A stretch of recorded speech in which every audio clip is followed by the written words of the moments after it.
Mataro TV.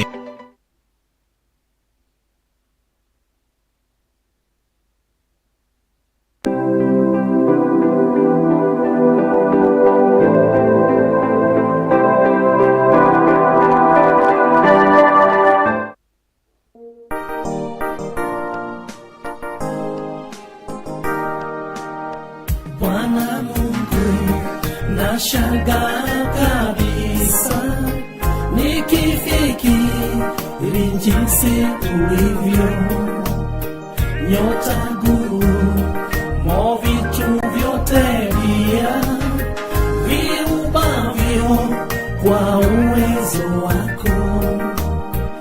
Roho yangu na ikuimbie jinsi wewe ulivyo mkuu. Roho yangu na ikuimbie jinsi wewe ulivyo mkuu. Nikitembea pote duniani, tene uimba wasikia, milima pendeza macho sana, upepo nao unafurahia. Roho yangu na ikuimbie jinsi wewe ulivyo mkuu. Roho yangu na ikuimbie jinsi wewe ulivyo mkuu. Basi asante sana Mtume Alexander John, de Mungu akubariki sana kwa wimbo wako mtamu ule. Basi tunafurahia kwa kuwa nawe katika mitambo na zaidi kwa nyimbo zako ambazo ni tamu. Kumbuka hapa ni Mataro TV, mahali ambapo unapokelewa kwa mikono miwili na kwa moyo mkunjufu jameni.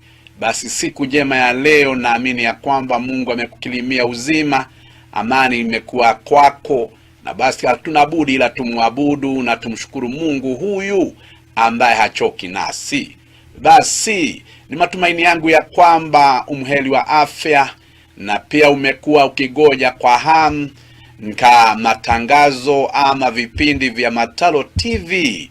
Ila sasa nataka nikwambie usiwe na hofu. Basi tumerejelea mitamboni na tuko gagari, tuko tayari sana ili kuweza kujiendelesha katika hali na mafundisho ya siku. Na basi nataka nichukue nafasi hii kwa wote ambao mko katika WhatsApp group, niwaambie jameni, tuko sasa naendelea kugawa hiyo link na wengi ambao wako katika makundi ya WhatsApp groups. Wale ambao mko katika Facebook, nanyi pia tunaendelea kuwakaribisha, pia nanyi mwakaribisha wenzenu, marafiki, ndugu, kaka zenu wale, waambieni jameni wasibisha hodi, mlango uko wazi na waendelee kujiunga ili tukatembee kwa pamoja katika ile safari. Basi wote ambao mko katika YouTube pia nanyi endeleeni kuwajulisha wengi marafiki ya kwamba tupo na tayari sana tutaanza mafundisho ya siku, na najua ya kwamba mambo yatakuwa mazuri kwa kila mmoja wetu. Basi kumbuka wote ambao mko katika Twitter na Instagram na TikTok, pia nanyi pia endeleeni kugawa kwa wengi katika mitandao vile, na najua kwamba mtaendelea kubarikiwa nanyi. Kumbuka mkono ambao unanyoshwa jamani ni mkono ulio na baraka.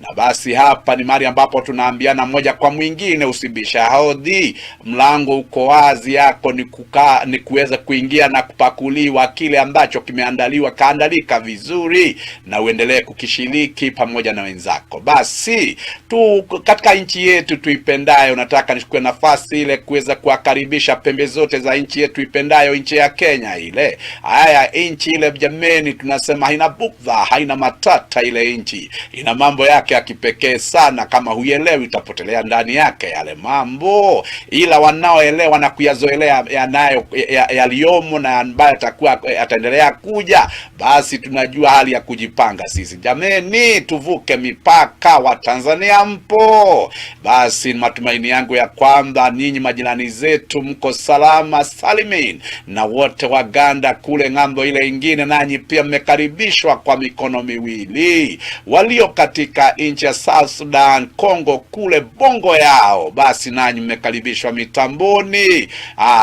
Kwa moyo mkujufu na kwa mikono miwili jameni. Wa Rwanda, Burundi kule Emiriwe, najua ya kwamba mko starehe kule sehemu za Kanombe, Ruhengeri kule upande kule jameni, wa Goma kule, nanyi pia najua mjachwa nyuma, mko tayari sana kwa kipindi cha siku. Basi wote ambao mko katika bara letu Afrika, nanyi pia hatujawaacha nyuma jameni. Najua nyinyi mmeshabikia Mataro TV sana, na wengi ambao mko katika nchi za Arabuni kule pia mnatufuata vizuri. Tujumulike kwa pamoja jameni. Basi wote ambao mko katika nchi za ng'ambo, Amerikani, Uingereza, Jerumani kule India na kwinginepo jameni, nanyi pia hatujawaacha nyuma mitamboni, mmekaribishwa kwa mikono miwili. Basi siku jema ya leo nataka tuandamane hatua kwa hatua, tuyagange mawili matatu, na yajayo pia tutayaganga jameni. Usiwe na wasiwasi, mahali hapa ni tosha,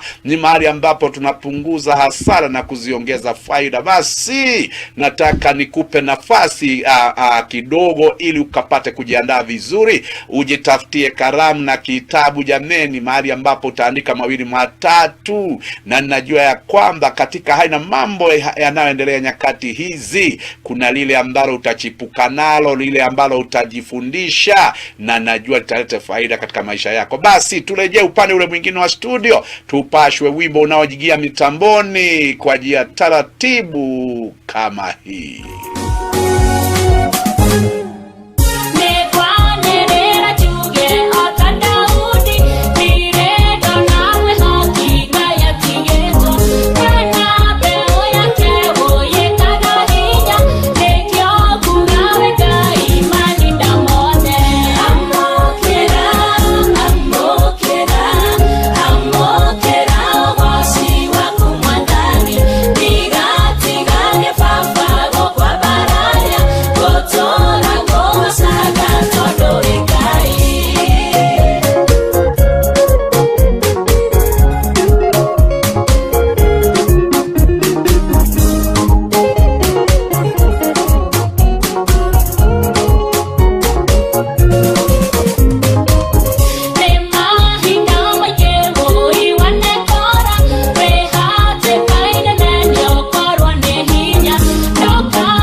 Asante sana dada yetu, Mungu aweze kukubariki sana kwa hivyo wako mtamu ule.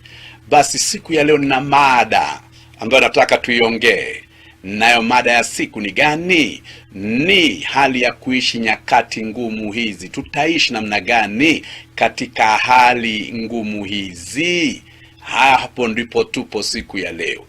Na nataka nitaje baadhi ya mambo hapa ambayo pengine mengine nitakuhuzunisha, mengine nitakukela, ila mwisho lazima tutafute njia ambayo itatusaidia kujiponya na hali na mambo haya. Ukubaliana nami ya kwamba nyakati zikiendelea kuwa gumu kama hizi, kuna watu watapoteza kazi, watu watafutwa kazi, tupende tusipende. Sababu kama biashara mahali ambapo ulikuwa umeajiliwa imeanza kushuka na imeanza kwenda chini, ile biashara haiwezi kunawili vizuri, basi itabidi mwenye biashara ile aweze kuwapunguza wafanyakazi. Ya pili, kuna watu watafunga mabiashara sababu hali za kale zile hazikubaliana na hali hizi ngumu. Kuna watu watafunga mabiashara. Upende usipende, na huo ndio ukweli ambao unauma. Kuna wengine jameni, njia mahali ambapo mapato mlikuwa mnayapata jameni, zile njia zitafunga, na ni ukweli ndio huo. Zile njia zingine, njia zile zitafunga. Na kuna wengine pengine ni wakulima. Sasa kiangazi ndicho hiki kimetugonga, kuna sehemu miaka 5 hawajaona mvua. Kwa hivyo kama ulikuwa mkulima, basi biashara ukulima umefunga tayari.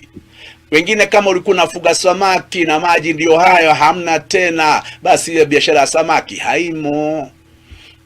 Watu ambao wanadili na mifugo, basi wale ambao wanafuga mifugo yao, pengine sasa sababu ya kiangazi mifugo itaendelea kufa na biashara za mifugo zitaendelea kufungwa jameni.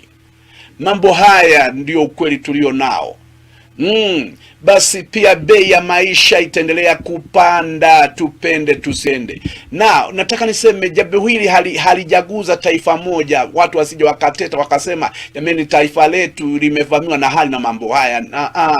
Ni dunia bwana inataabika, ni dunia sasa inaomboleza. Hali na mambo mengi imekwama na mambo mengi imetatizika. Kuna watu sasa pengine walikuwa nafanya biashara za transport, sasa bei imeenda juu ya mafuta, basi spare parts bei imeenda juu. Sasa kuna wengine watajiondoa kutoka uwanja wa biashara ya magari, wataondoka. Nataka niseme kwa ufupi, hali zitaendelea kuwa ngumu hizi. Na wakati ambapo hali zimeendelea kubadilika na kuwa ngumu, itafanya namna gani? Nataka niseme na mtu ya kwamba mambo haya ni kawaida sana katika dunia hii. Mambo haya nasema tena ni kawaida sana katika dunia hii.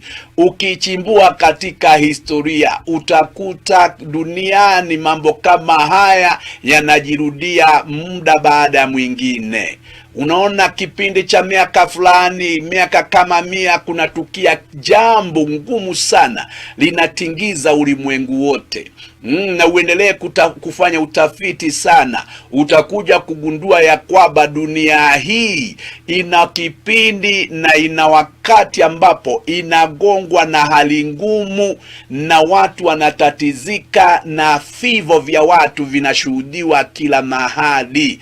Ila katika nyakati kama zile, basi kungali kuna matumaini. Nataka niseme na hata kwa wote ambao pengine mnasikia siku yasema vizuri na sikutaja mambo ambayo nataka niyataje, nataka niwaambie hata kama mambo yako vile yalivyo, bado kuna tumaini.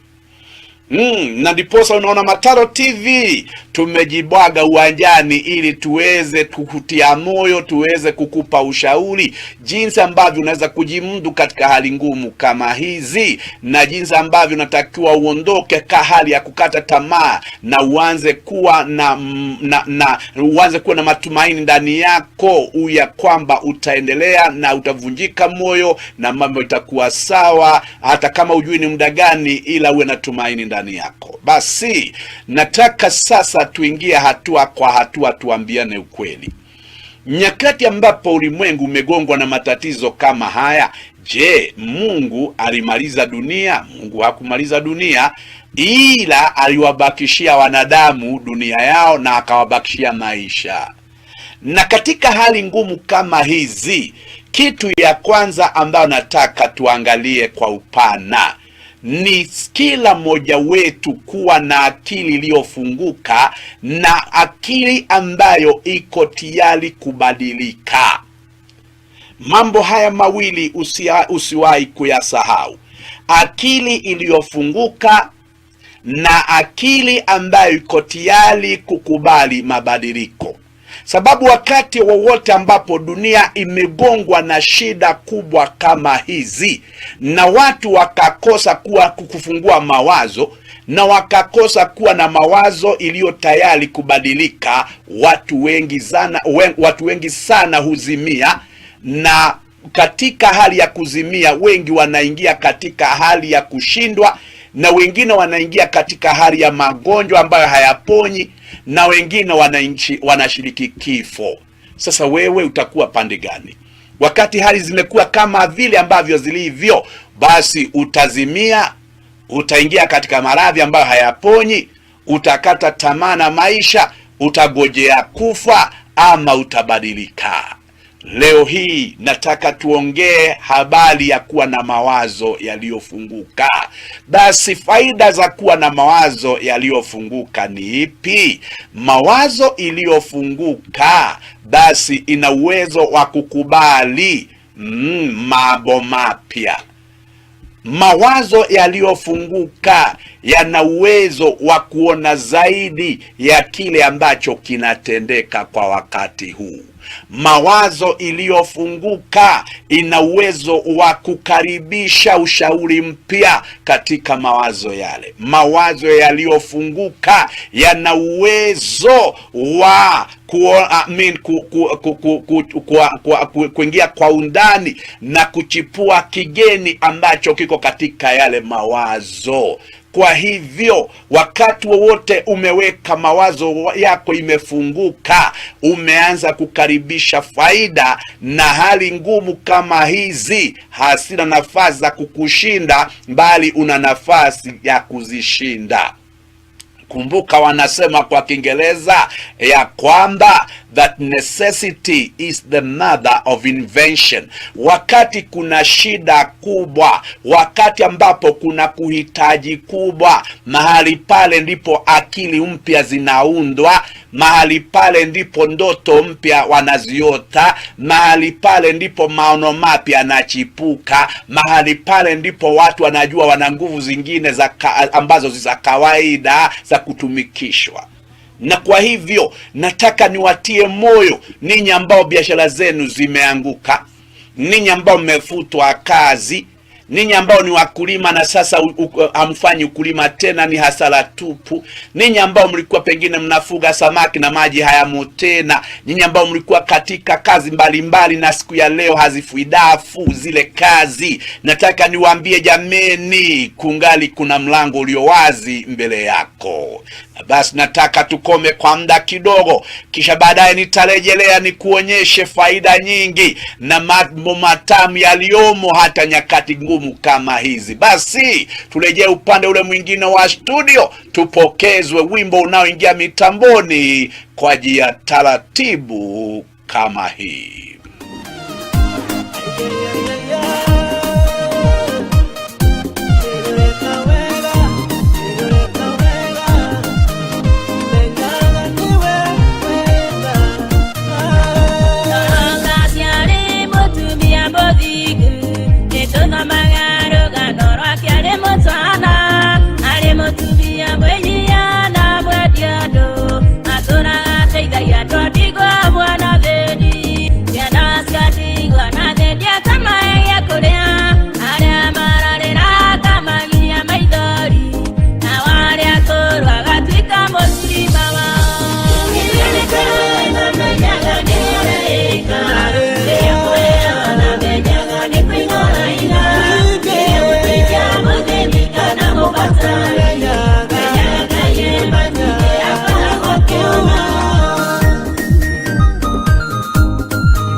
Basi asante sana dada yetu kwa wimbo wako mtamu ule. Basi nataka kwanza tuseme mambo haya, nataka tuyashiriki mambo haya kabla sijakulete kwa hatua hii ambayo nataka tuingie. Nataka ujue ya kwamba mdomo wako una uwezo wa kuharibu ama kujenga. Na ningetaka unaponifuatilia katika mitambo, wewe ambao umepoteza biashara, uanze kukanusha mambo haya. Useme ni biashara imeisha ila mimi nitaishi. Wewe ambao umefutwa kazi, nataka ukanushe mambo haya kwa kusema maneno haya: ni kazi nimefutwa ila maisha yangu lazima yaendelee. Wewe ambao umepoteza mifugo yako, unasema maneno haya: ni mifugo ambayo imepotea na imekufa ila mimi ningali niko hai na nitaendelesha maisha. Wewe ambao ulikuwa katika pengine biashara ya matatu na sasa umefilisika, anza kusema ni biashara ya matatu imefilisika ila mimi ningali nitaendelea na maisha na nitaendelea kufanya vizuri. Popote mahali ambapo umekuwa na pengine ukafika ukingoni, ukafika mwisho na nikana kwamba sasa hauna njia ya kutokezea kutoka pale, nataka nikwambie ulimi wako una miujiza ya ajabu ajabu. Anza kutangazia mambo yote ambayo sasa yameshindwa, uambie ni hayo mambo yameshindwa ila si wewe. Hiyo biashara imefungikana, ila si wewe. Ni mambo yale, ni misaada ile imefungika, ila si wewe. Na basi ukianza hapo sasa, naweza kukwambia tuvuke na wewe hatua ya pili. Sasa baada ya kukanusha mambo ambayo ilikuwa inakuumiza sana na ambayo ilikuwa imekujaza ndani yako stress na depression, sasa tuingie hatua ya pili na wewe. Anza kujua mambo haya. Mungu ambaye alikuwa amekujalia hiyo biashara ambayo sasa imeshindwa sababu ya hali ngumu hizi, hajamalizana nawe. Angali ana kitu kizuri cha kukudumisha wakati mgumu kama huu. Kwa hivyo anza kutangaza, najua Mungu aliyekuwa amenijalia ile biashara ambayo imeboromoka, ambayo imefungwa sasa, angali ana uwezo wa kunijalia kingine kipya. Mungu aliyekuwa amenijalia mifugo yote ambayo imekufa, ana uwezo wa kunijalia kingine kipya. Mungu aliyekuwa amenijalia Nissan barabarani na sasa siwezi biashara ya matatu tena, ana uwezo wa kunijalia kingine kipya. Mungu aliyekuwa amenijalia kazi mahali ambapo nilikuwa nimeajiriwa na sasa nimefutwa ile kazi, angali ana kingine kipya ambacho anataka nikiendeleshe katika hali na wakati mgumu huu. Be reminded, nimesema tena kwa Kiingereza, that necessity is the mother of invention. Na kwa hivyo usikubali kufa moyo. Wewe mama ambaye unanifuata na sasa mambo yako yamefika mwisho, yale ambayo ulikuwa unafanya kabla ya wakati mgumu huu, basi yahame yale na uanze kuyaganga yaliyomo. Sasa sikia vizuri, katika hali ngumu hizi kuna kitu ambacho Mungu ameachilia kwa sababu yako. Kuna kitu ambacho Mungu ataachilia kwa sababu yako, kwa sababu ya watoto wako, kwa sababu ya familia yako. Nataka niwaambie mambo haya ambayo tunayaona ni mageni sana, na hali na uchumi wa ulimwengu kuanguka si mara ya kwanza. Dunia historia hujirudia, na mambo kama haya yamepata vizazi wengine. Sasa ni wakati wetu jameni, tutayumbayumbishwa, ila lazima tujue hali ya kujimudu katika hali na mambo kama haya. Kwa hivyo sasa hatua ya pili tumesema, baada ya kukanusha, uanze kuamini ya kwamba Mungu angali ana jambo jipya, lile ambalo litakuwezesha kuinuka mahali ambapo umeshindwa, lile ambalo litakuwezesha kufaulu katika mahali ambapo unaona hauwezi. Mungu angali ana jambo jipya. Ni vile tu shetani hataki ujue hayo, ni vile tu udhaifu wa mwili hautaki uyajue hayo, lakini ukweli wa mambo ni eti pengine sasa ukianza kufuatilia mafundisho haya na uanze kuona kwa njia ya mawazo yaliyofunguka jameni, na ukubali hali ndivyo ilivyo, ila wewe ungali una uwezo wa kushinda. Nataka nikwambie, pengine kile ambacho Mungu atakujulisha ufanye sasa, ama kile ambacho kitakuja kwa akili zako, ni kizuri kuliko kile ambacho umefanya miaka 20. Kwa hivyo usiwe na wakati wa kukata tamaa, usiwe na wakati wa kufa moyo, usiwe na wakati wa kuachilia maradhi na magonjwa. Anza kusema, Mungu aliyenifanyia yale ambayo amenifanyia miaka ambayo imeisha, basi Mungu huyu hajapungukiwa, ataniwezesha na hata hapa mbele. Tuja hatua ya tatu. Sasa hata kama nimesema mambo haya yote, kuna mambo ambayo tunasema ni kisungumkuti kile. Basi sikia, kuna mambo yanaonekana magumu sana, ingawaji unaona ukweli, lakini huna namna ya kukubali ukweli. Sasa sikia vizuri, mawazo yako tumesema uyaandae yawe tayari kubadilika, sababu watu wengi sio eti hawana njia ya kujiponya, hawana njia ya kujimdu, ila mawazo yao yanakataa kubadilika. Mtu anasema mnajua mimi nilikuwa na magari barabarani. Hiyo ni historia. Sasa unatuambia hataki kusikia historia. Tunataka mawazo ambayo iko tayari kubadilika. Mnajua nilikuwa na mifuko 500 ikaisha. Hiyo ni historia.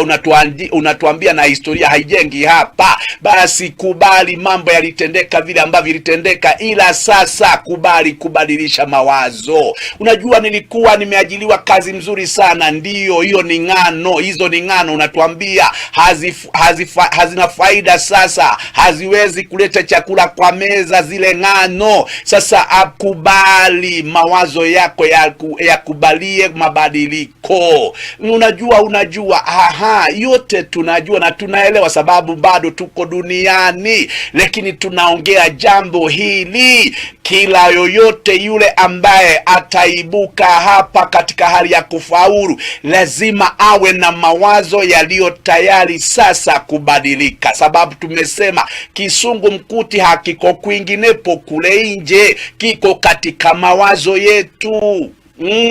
Wacha sasa mawazo yako yaanze kukubali mabadiliko, sababu mawazo yatakaposhindwa na kukubali mabadiliko utakufa.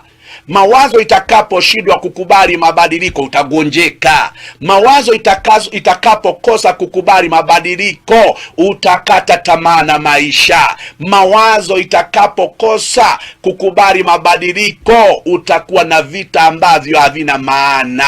Sasa tuko hapa tuelezane ukweli Mataro TV ya kwamba kama ulikuwa una kazi ya ofisi umeajiriwa na sasa imeisha, usibaki kubisha hodi ile ofisi kila wakati. Kubalia mawazo ibadilike.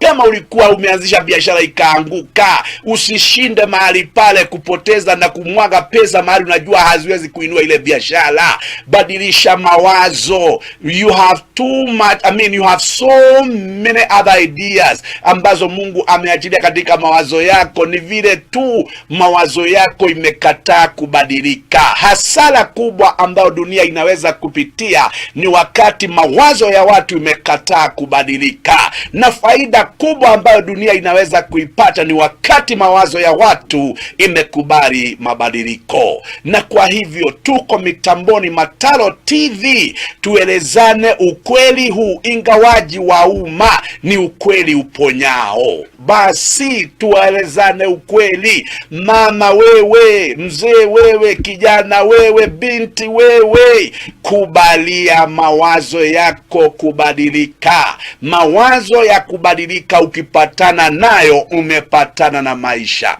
Mawazo ya kubadilika ukipatana nayo hali zako zitabadilika. Mawazo ya kubadilika ukipatana nayo milango mipya itafunguka. Mawazo ya kubadilika ukipatana nayo heshima utaipata. Na basi nataka kwanza turejee upande ule mwingine wa studio ili tuweze kuletewa kibao kinachoingia mitamboni kwa njia taratibu kama hii.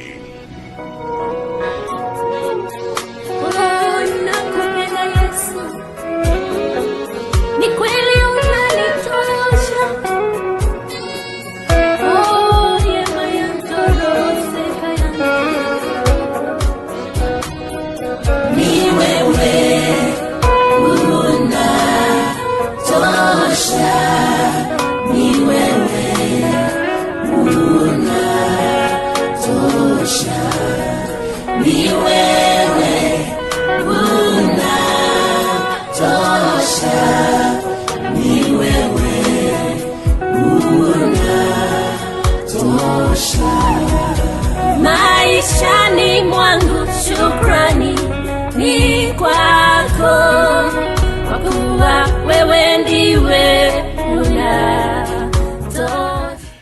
Asante sana dada yetu Sadi, Mungu akubariki sana. Basi tuje hapa, tumesema mawazo yakikubali kubadilika, kuna milango mipya itafunguka mbele yako. Kuna faida mpya ambazo zitazaliwa katika maisha yako. Kuna marafiki wapya ambao watakuja maishani mwako.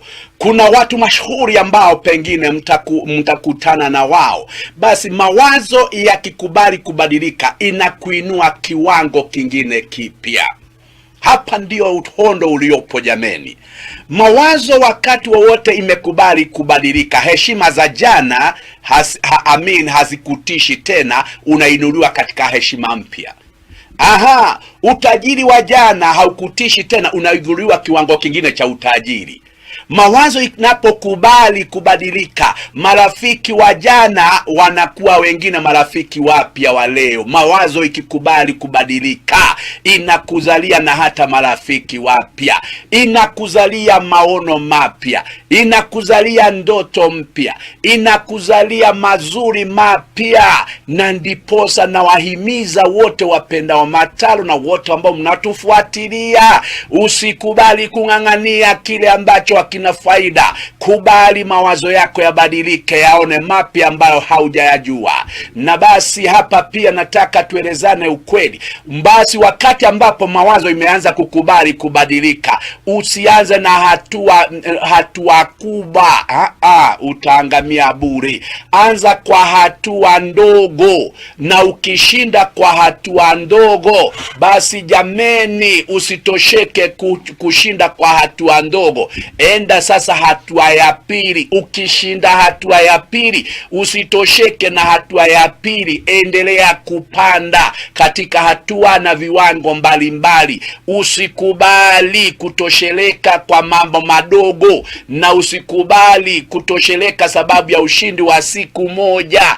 Endelea sasa, anza hatua ya kwanza, enda hatua ya pili, enda hatua ya tatu, kama vile ambavyo Mungu atakuwezesha. Na kwa hivyo nataka nikwambie, unaweza pia kufunguka mawazo na kuwa na wakati na mawazo ya kubadilika, ila ukibadilika mawazo utosheke na madogo. Nataka nikwambie, kama mawazo yako imekubali kubadilika sasa, usije ukatosheka na madogo. Anza kuwa na maono makubwa, anza kuwa na ndoto kubwa, na usikubali kuanza hatua kubwa. Anza hatua ndogo, ukiendelea kujikuza katika hatua kubwa zilizo mbele. Hatari moja ambayo unaweza kushiriki ndiyo hii, ni kuweza kung'atuka wakati ambapo umepokea ushindi, na ushindi ambao si ushindi mkubwa. Unang'atuka tu sababu umepata ushindi wa siku 2-3. Hiyo ni hatari kubwa. Hata kama utapata ushindi na utafanikiwa, usikome hapo.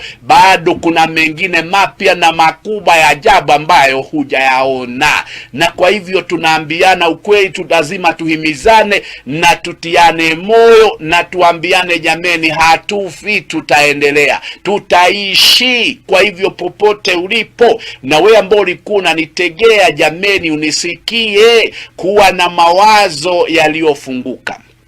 Jambo la pili, uwe na mawazo ambayo yatakubali mabadiliko, mawazo ya kubadilika. Jambo la tatu, usije ukatosheka ukaanza kwa hatua kubwa, anza kwa hatua ndogo. Na ukishinda kwa hiyo hatua ndogo, usikolee hapo, enda mbele, jisongeshe mbele katika hali ya kushinda mpaka uone kufaulu. Basi mambo hayo usije ukayasahau, uyashikilie vizuri. Nitaendelea kukutunza vizuri kwa ushauri, nitaendelea kukupa mawaidha, ili wote tuweze kujumulika kwa pamoja katika hali ya kung'ang'ana na kung'ang'ania mambo mazuri yaliyo duniani hapa. Na nimesema mambo haya yamekuba dunia nyakati ambazo zimepita, na yataendelea kuonekana. Kizazi chetu sasa, sisi ni wakati wetu sasa, ili tupambane na hali hizi ambazo zimekuba dunia yote. Na sasa nataka nikwambie, katika hali hizi, jameni, nimekwambia taratibu na njia mwafaka ambao utaweza kuifuata ili ukaweze kujiponya na hali hizi. Ila sio vile, jameni, unaweza kuangamia hapa, na ni wengi wataangamia hapa. Lakini sababu Mataro TV tuko pamoja, tuko sababu yako. Hatuwezi kukubali uangamie nikwambie, tutang'ang'ana, tutang'ang'ania, tutapigana vita, tutaleta ushauri wa kila siku hadi kila mmoja wetu atiwe moyo na kuweza kuendelea. Basi nataka nisiwashibishe sana, tusije tukatapika. Nataka niwaonyeshe hatua kwa hatua, na najua ya kwamba mwisho tutapata kufaulu. Na basi turejee upande ule mwingine wa studio, tupokezwe wimbo unaoingia mitamboni kwa njia taratibu kama hii.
Yesu tuondole taabu na kusumbuka, Yesu tuondole, tuko mbele zako Yesu tukiomba. Haleluya, wewe unaweza. Tuliovunjika moyo kwa mambo tunayapitia, yakawa magumu mno, twaja kwako Yesu. Tuliovunjika moyo kwa mambo tunayapitia, yakawa magumu mno, twaja kwako Yesu. Taabu na kusumbuka, Yesu tuondole. Taabu na kusumbuka, Yesu tuondole, tuko mbele zako Yesu tukiomba. Haleluya, wewe unaweza.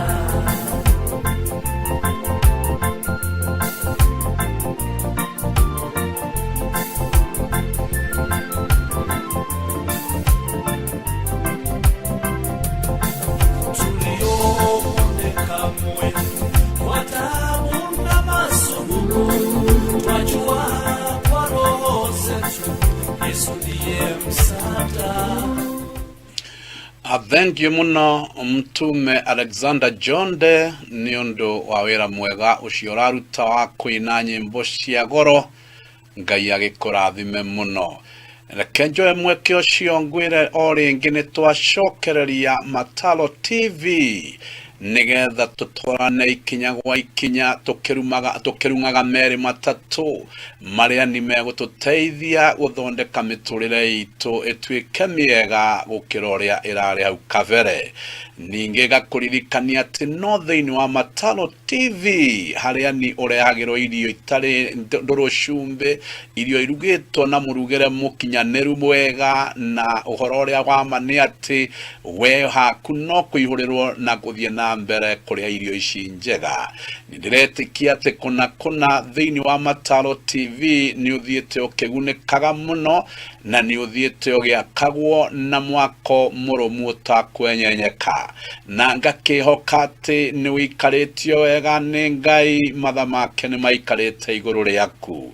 Ririkana thiini wa Mataro TV noho tu haiki haria urutagwo uhoro wa kunyihia hathara na kuongera faida, na haria unyitagwo geni na moko meri na ngoro ya hingukite ihuritwo ni wendo. Na ngakihoka ati aria maratunyitanga kuria ng'enda-ini cia mithembe tiganite ati muti kuria irio ici muri inyuiki, ni muguthie mukigaithagia acio angi arata na andu a hakuhi aria mwendaine na aria muciaga nao linki tiganite. Ngakihoka ati aria mwi thiini wa Facebook ni muguthie na mbere mukimenyithagia arata anyu ati twi thiini wa Facebook, onakuo aria me thiini wa YouTube menyithiai arata anyu ati twi thiini wa YouTube, aria me thiini wa Instagram na Twitter onakuo nimenyithaniai mundu na uria ungi ati nitukinyite kuo,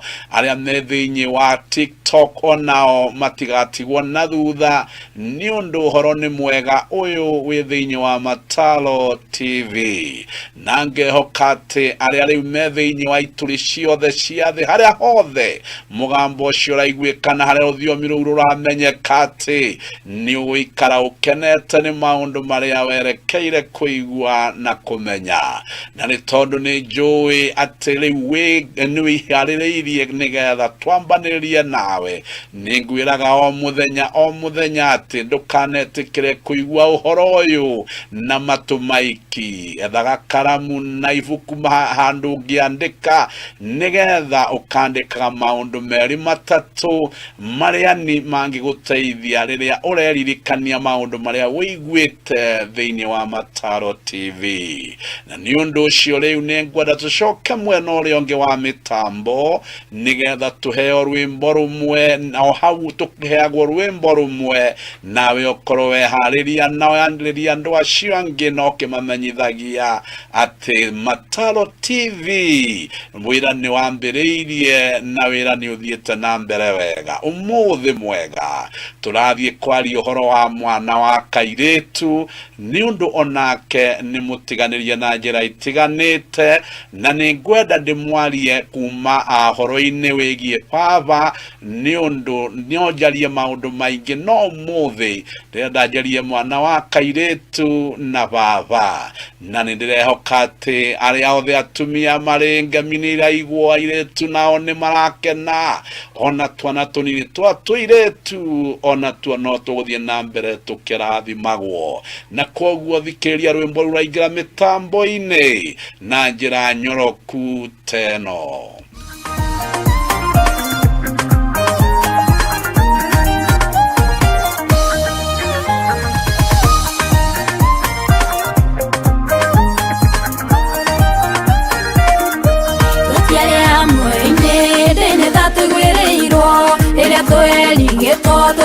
Kobone menya ege torutera muruwe wa mumoto onokie ule wothe wa muburaga koro kuma gikuine eno twetwa thamaki hamwe na muonokia eno twetwa thamaki hamwe na muonokia tule thamaki twishana shekeraniro tule rurire ruria Ngai tulire kuna tule thamaki twishana shekeraniro tule rurire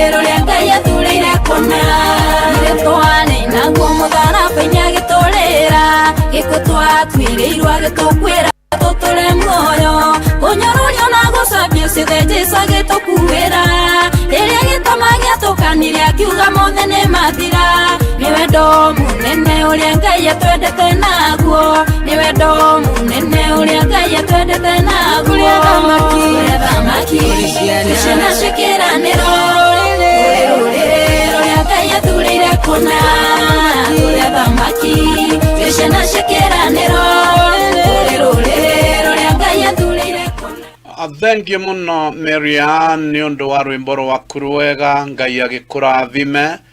Umuthi twerana ati turaririria uhoro wa mwana wa kairetu ni undu nitukoretwo tukiaria uhoro wa mwana wa kahi na nitwaritie maundu maingi muno megie mwana wa kahi na nikuiguikite andu makiaria na hau na haria na nginyairwo ni riboti itiganite ati mwana wa kairetu ni arecokia.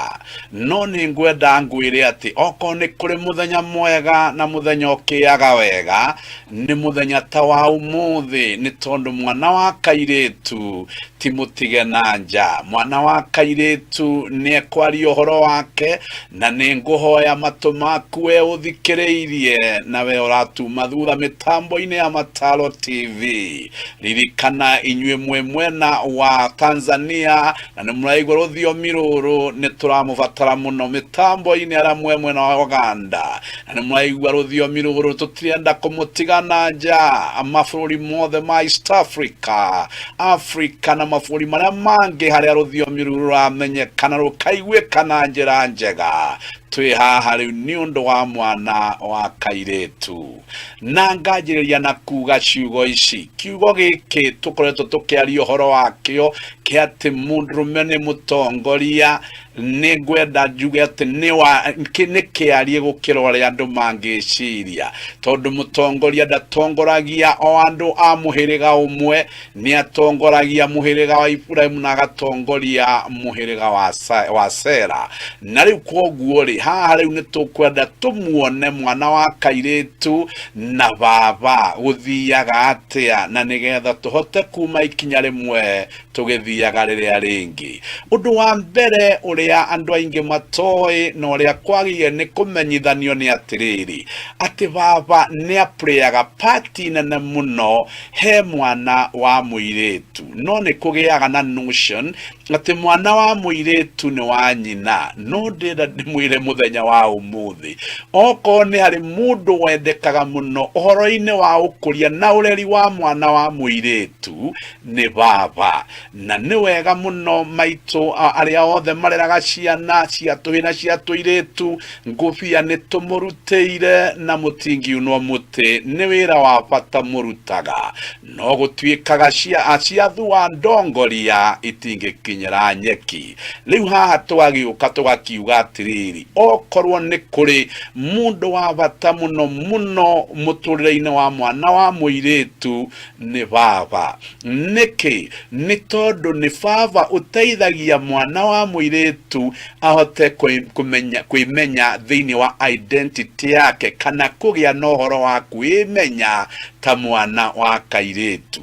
Na riria riothe baba ehereire uhoro ucio wa ureri wa mwana wa muiretu na gukuria mwana wa muiretu, maundu maingi muno ni marionekaga na maundu maingi muno ni marehitanaga na kaingi andu ni moragia maundu maya madu ahuro mwe kwendana ni wa maimaga ku. Maundu macio kaingi muno maimaga riria mwana wa kahi kana wa kairetu aga kuheo identity ni ithe kana aga kuheo uhoro wa kwimenya ni ithe. Ugagikora mwana wa muiretu ni aretha mundu wa huro mwe nake na akaiguaga iganĩire magithie na njira iyo. Kana mwana wa kahi nake agetha mundu wa huro mwe nake na magithie na mbere. Uguo ni kuga lesbianism and gayism. Maundu macio magakikorwo kuo hihi ni undu wa umocu kana ni undu wa kwa gukorwo ho kwa baba. Na undu uria wa magegania ni ngwenda andu aingi mamenye ni ati oko ni kuri a strong bond, oko ni kuri kugwatana kuri to gukoragwo ho ni kwa mwana wa ni kwa mwana wa kairetu na ithe.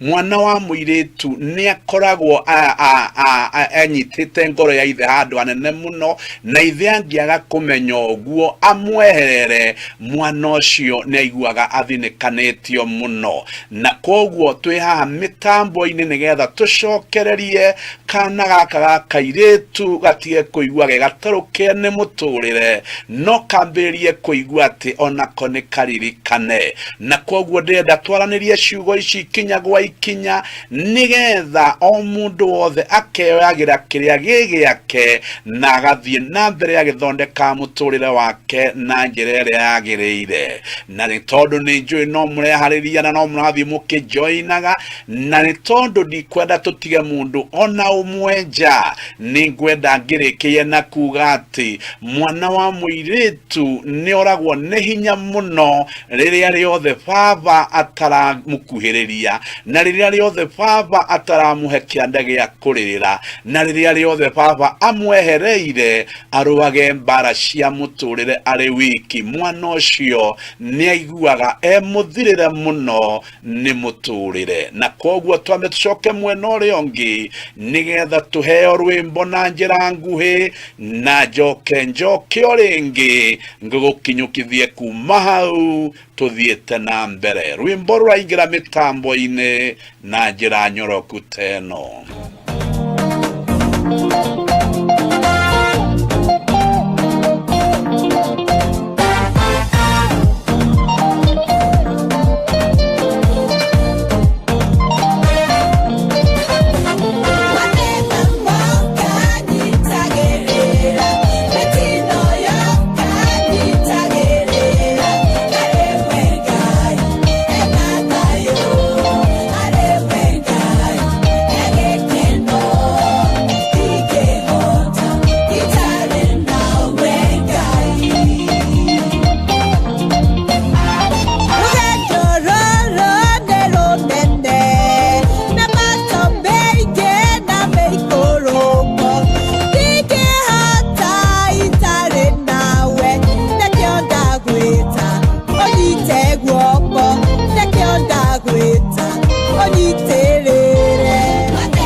Thank you muno ni undu wa rwimbo rwaku rwega. Ngai agikurathime muno na gwike maundu ma utugi. Ndenda kwambiria na kuheana ngerekano eno tondu ninyendaga kwaria maundu maria mena wira mukinyaniru na wira mwega. Ati maundu ma ndiramaria na uhoro wa umenyo no tauku wamo, ni undu ni maundu ndina experience yamo, na nigwenda kuga nindina ciana cia iritu, na okorwo ni kuri muthenya wana ndituhira riria ndanakorwo ndina thabari ni riria muiritu wakwa amenya papa amenya ni ngumagara ndanakorwo na thina muingi muno, tondu riria amenya ni ndabanga ni ithanduku ni ria bangwo tondu ningugithie hi thabari mwena kana uri ungi. Mwana ucio akanyitwo ni ihoru inene muno, na kaingi ananjikira kieha ngathie thabari ngoro yakwa inamite tondu wa maithori maria mwana ucio ekurira. Na ngeuria ciuria atiriri, mwana uyu ongikorwo niguo atari ri, eingikorwo ndikirugamaga nake ri, mweherera ri, angithinikana ithinikana rigana atia. Ucio ni umwe ubihevaga oguo, one munene ukona ngoro yake ni athuka, na hihi ona ningumutaririe ngamwira ndirathie othi kwimwe kana igiri kana ithatu, no hari we uhoro ucio kamurituhira muno na akarira kiriro muno. Na guondo ucio ugakenduta ati ngwataniro ya mwana wa kairitu na baba ni kwenda kurorwo noriku muno, nerwo nerorore ya keri tondu gikone guo ngoro ya mwana wa kairitu ehuana hari ithe ibaba niagiye ni athomithio na amenyithio wega ati itihia riria ngitihia mwana wake wa kairitu ni kwaga gukorwo ho ni itihia ritangihona na ni itihia ritangiihurio ni kindu kingi o giothe na koguo ngeruta nondu ucio muiritu wakwa ngi weti ndariraga no aigua ni ndathie ni nguhurirwo thimu nginya ne nyina ngerwo mwana uyu ena behavior itaramenyeka ni cia muthemba uriku no riri urugori wondu ucio naguo ni uriku mwana ucio we ni ndanarira na maithori mekuoneka no ni ahatire emotions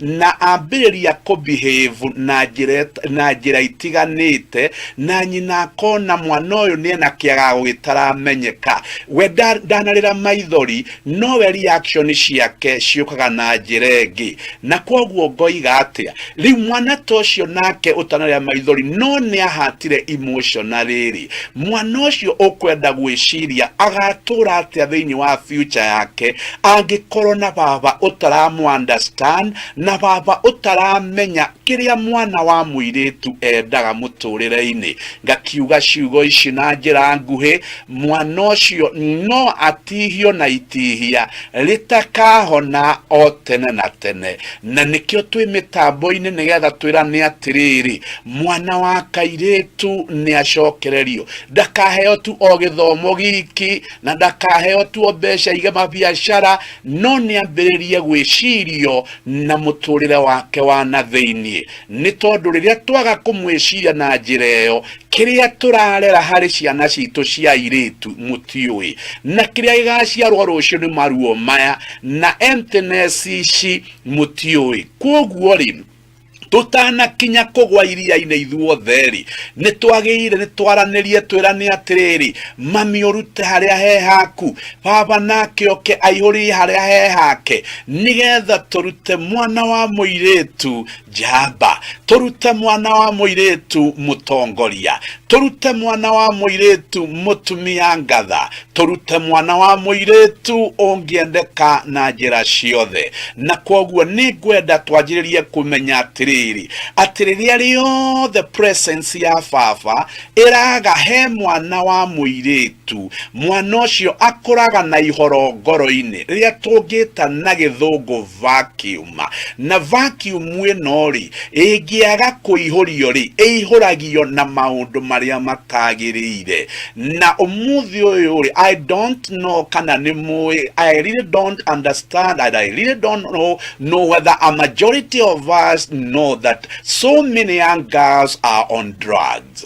Riu ndiwe ka ni mui na ndiwe ka ni muramenya ati ciana nyingi riu cia iritu ri me thiini wa drugs na me thiini wa maundu ma unyui muno ona gukira arume na ciana ici ongitwiria kihumo kia maundu maya ni ihoro riri ndireta tondu ihoro riri ria kuihurio ni baba mwana ucio ni agetha kindu gia kurihuria na kiria gikaihurio ihoro riri ati kindu kiega ni kindu kiuru muno gikaihuria ihoro riri na koguo ni twina iritu aitwa thaka muno nyarari iria cietagwo nyarari ciragera maruo maritu muno ni tondu riria bataragio ni baba aihuria ihoro riri baba ndonekire ho ni kuri nyarari ireka ngero nyingi muno ni tondu riria ihoro riri riagire mundu wa kuihuria rikeihurio na bitterness rikeihurio na anger rikeihurio na drugs rikeihurio na maundu mangi mwana ucio ndari ngero atangigera tondu ihoro riri riaga kuihurio ni wendo wa baba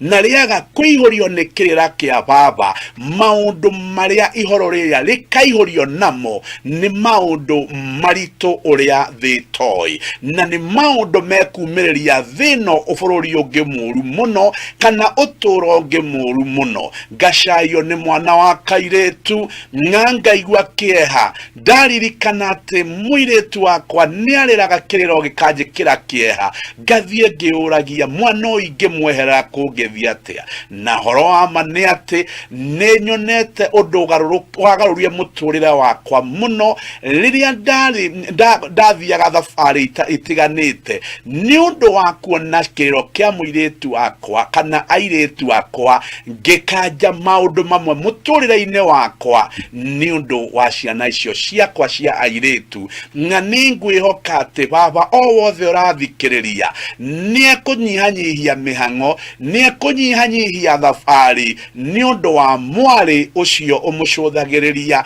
ni undu wa mwari ucio utigagwo enyitite ruthia aigua baba eguthie mweri mugima atari amuona aigua baba eguthie kiumia kimwe atari amuona aigua baba no athie mwaka mugima atari amuona ndamuthaitha na ndamuthaitha o ringi ati ngero iria turagera mwana wa kairetu no ngero icio nacio turegera o ithuene tondu haria akoimira gere ngero umenye baba ndukahonoka ona maitu ndakahonoka na koguo ri ni tukwenda twicirie no riku muno uhoro wa mwana wa kairetu na cokererio ogokererwo aheo wendo uria wagiriire kuma hari baba kuri mundu rakiuria atiriri riu nie tondu ndikiri baba ri guguthia atia nikio rona baba mitambo-ini ni tondu mwana ni afamagwo ni andu atatu a biological father kana a substitute father ona kana ngai we no tutanagikinya kwi ngai ri ngai ndagite mundu ungirugama nawe muiretu ko akunyitirire onginya umire mwena uria ungi gutiagite murwanyina na maitoguo hihi ungirugama nawe nginya umire mwena uria ungi gaideni nagira andu aria mangiteithia aria angi na koguo we otari babari tanyuma thutha nguteithie mwana wani onginya umire mwena ucio ungi we otari we watiganeirio ni babari tareke njaririe baba ongikwaragiria nige thariri akinya umwire atiri baba he muthuri ugiri atiriri ni harabataritio ni gukoroho gwaku muturire-ini wakwa nigetha ngaimira ndi muiretu mwega na ndi mutumia mwega uria ukeriririo matuko magoka na ningwenda twambe tucoke mwena uria ungi wa studio nigetha tuheo rwimbo rungi na twaheo rwimbo ru ningukuruta hau nigetha ngutware gikiro kingi mwana wa kairetu ndukae kuma mitambo-ini ni tondu mathina maingi hihi mana kuria makuriaga tondu ndumenyaga kiria giekikire no riu ha ningugutaurira kiria giakuriire na kiria gikuriaga na kiria gigukinyitie hau ukinyite nigetha tugerie kuona ka ni tukuogokerera uhoro uyu na ni tukuhonahonia ngoro cia andu aingi na makiria atumia na airetu aria meguthie na mbere magithikagiriria Mataro TV ririkana ati no thiini wa Mataro TV ungeiguira uhoro toyo na kirata giki kiria giteithagia na gikaguna na gigaturia reke tucoke mwena uria ungi wa studio tuheo rwimbo ruru rwaingira mitambo-ini na njira nyoroku teno.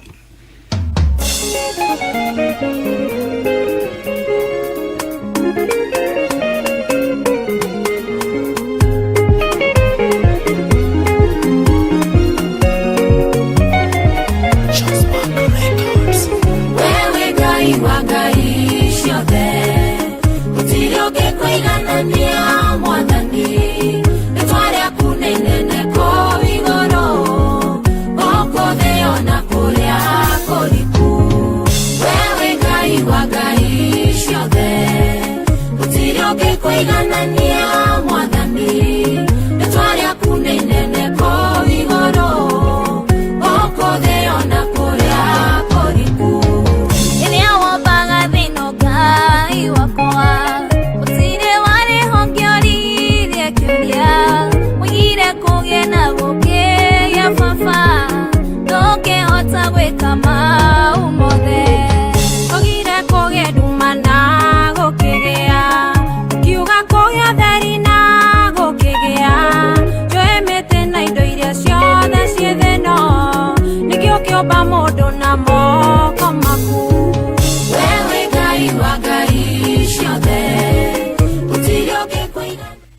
Thank you muno dada witu ni undu wa rwimbo rwaku rwega.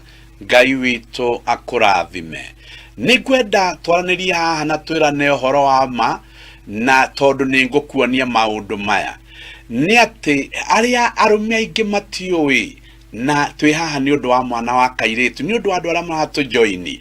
Umenye ati Mataro TV haha ikiaririria uhoro wa mwana wa kairitu, na no muhaka tuoe mwana wa kairitu na iguru, o tukioyaga mwana wa kahiri na iguru. Andu aeri mumenye ati tutigioyo uyu tutigioyo ungi, no mwaka eri tuthie tukimoyaga na iguru, tutigagithondeke mwena umwe tukimomore uria ungi. Riu ri hari kindu andu matoi aingi na makiria arume aingi matiwe maundu maya, ati mwana wothe wa kairitu obitwa atiriri riria riothe ukamwendwa atuike mutumia waku, mbere ya maundu maria mangi mothe mwana wa kairitu he maundu meri aturaga ethaga he mundurume. Namo nimo mariku? Ethaga ire thiini wa mundurume mbere nene mwana wothe wa kairitu, na uria wothe ukoria atuike mutumia waku ataneciria uhoro wa maundu maria mangi mothe thiini wa kihiko. Kindu kia mbere kiria mwana wa kairitu ethaga he mundurume ni ithe. Kindu kia mbere kiria mwana wa kairitu ethaga thiini wa mundurume uria ukamuhikia ni ithe. Undu wa keri ugitiri. Riu maundu macio meri ni mathinagia mwana wa kairitu o wothe, na riria riothe angehikio ni mundurume otoyo uguo, mutumia ucio ambagiriria gutarukirwo ni muturire kuma o hau. Na ningwenda heane ngerekano njuge ciugo ici ati kihiko giothe riria wonaga thiini wa kihikori, tuonaga atiriri ni ithe wa muiritu woyaga mwari akanengera mwanake uria wathie kumuhikia. In other word, ni moko ma maithe macenjanagio. Aimaga guoko-ini gwa ithe mumuciari agagithie hari ithe uyu ungi urathie kumuhikia. Na koguo mundurume wothe nake urathikiriria tugiteithia mwana wa kairitu wambiririe kumenya kuma umuthi ati mutumia ucio winake gwaku nyumba kiria kia mbere ethaga hariwe ti maundu macio mangi wiciragia.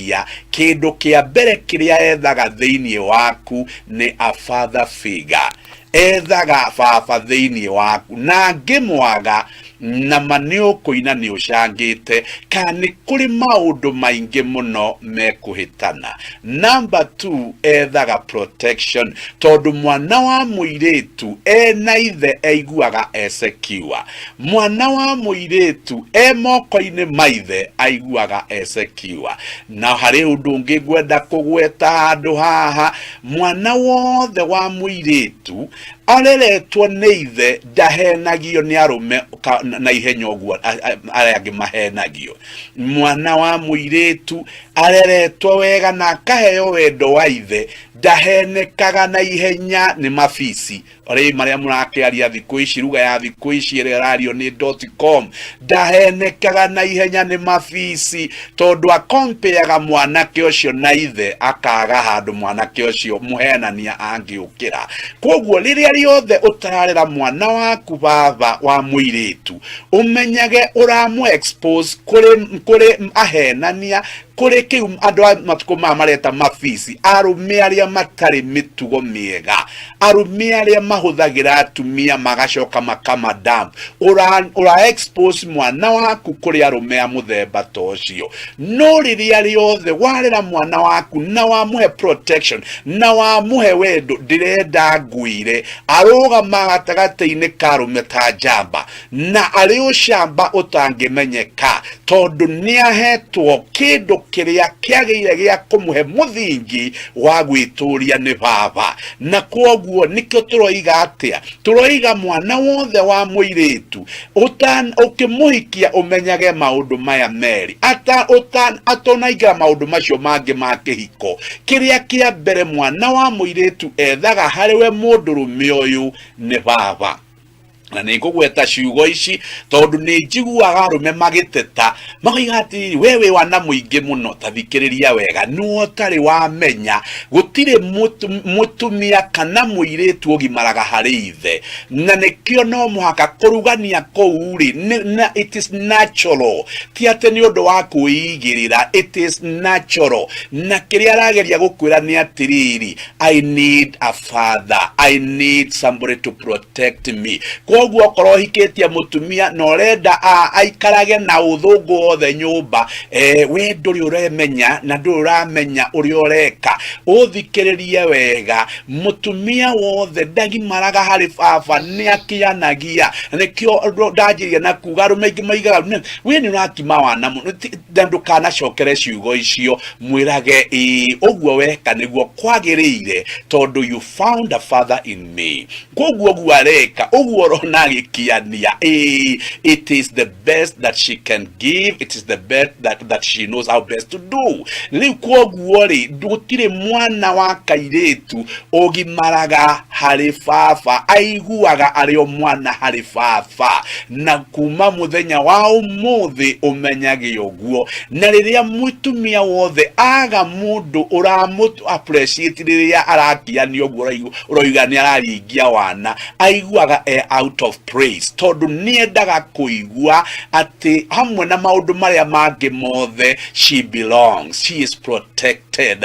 Koguo maundu macio ndukanariganirwo na kairetu gaka ningwenda uthikiririe wega, mutumia ningwenda uthikiririe wega. Ungikorwo muthuri waku ndari hakuhi ri urathikiriria ri wona okari muhingurire maundu maya amathikiririe ndakoiga ni ndeto urautia na kuunja aigua ri kuri undu ukumutauka tondu angi matiekaga uguo mekaga ni undu wa kumenya, mekaga tondu nao matiageire na mentors akuma menta kumenya uria mwana wa kairetu anyitagwo no ria atongoragio no ria ekagirwo maundu. Na riu ri ngirikiriria tondu oro ni hindi turawingira na tukuingira no riku munene ri ndiwika ni mui riria riothe baba ureherera ureri wa mwana waku wa kairetu. Andu acio ona ni makoragwo na hinya, airetu acio atumia acio ni makoragwo na hinya muno, ni maiguaga undu wi hinya no ndu umariaga muno ihinda iraihu muno kugia na confidence ya gwita Ngai baba. Nie ndiwika ni mui uguo ati atumia ingi aria mahatirwo ni maithe makihatwo emotionally, makihatwo maundu in their feelings ni maithe na maithe makiaga kurugama nao kana magishia maithe makimaciara na matigana kwa piari aciana icio cia iretu aciori ni ciguaga cino ritu muno ona gwita Ngai baba. Na ni wira muritu muno kuria urutagwo wa counseling kumonia ati Ngai uyo tureta baba tiwe baba uria wagutiganirie. Tukoragwo na wira muritu muno wa kugeria kumacokereria na kumonia ati Ngai uyu ureta baba ndahuana tocio wagutiganirie, ndahuana ta baba ucio takurumbuirie. Na koguo ni ngwenda ndimwire ugwati uyu ukoragwo wi wa miena yothe, ukoragwo wi wa guku thi no gakorwo wi wa na iguru. Na riria riothe Ngai arona mwana wa muiritu akimuthura na akiremwo ni kumwita baba ni undu wa kumuthuri uyu umenyage gutirathie wega no menyage ni hari kirathimo urate tondu Ngai ni aroria ciuria watumanyararwo ni mwana waku wa muiritu niki. Riu ri niki wituma Ngai agucirithie ni undu wa gutiganiria mawira maria me maku makurera mwana wa kairetu. Ririkana ni Mataro TV haria nitukite kuteithia na kuoya na kuogokerera na kuoya na iguru mwana wa kairetu nigetha tumurute irima riria ri tumwambararie na tumurehe haria hagirire tondu twaga gwika uguo kibindi kiria kingi kiroka ni ngumuonia kiria turarera na kiria turarera kiahota gucina thino kahinda gatari kuraihu kiria turarera kiahota guthukia mubango wa Ngai uria wariho wa kihiko tene na tene tiga Ngai okire njira iria riu twerekeire ni njira nyoroku muno ndenderu muno na nikio Mataro TV irutite ni undu wa mioyo mingi nekeruta ni undu wa mwana wa kairetu o nginya nake acokio haria hamwagirire na mbiririe gwimenya na gwitauka na njira njega na agie na haria he hake na haria egukinyira o nginya atuike mutumia ngatha ningwenda gukwirira ati nituracokereria nigetha tukurute maundu maingi kana ngurute maundu maingi maria megie mwana wa kairetu tondu twaga gwika uguo na yaga kuhitirwo haha ndienda ndimwire ngero iria ina guku mbere ni nene uria mutoi Ngai aroke murathima Ngai aromuthukira maundu mega tugicoka mwena uria ungi wa studio nigetha tuheo rwimbo ruraingira mitambo-ini na njira nyoroku teno.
Kaya yuka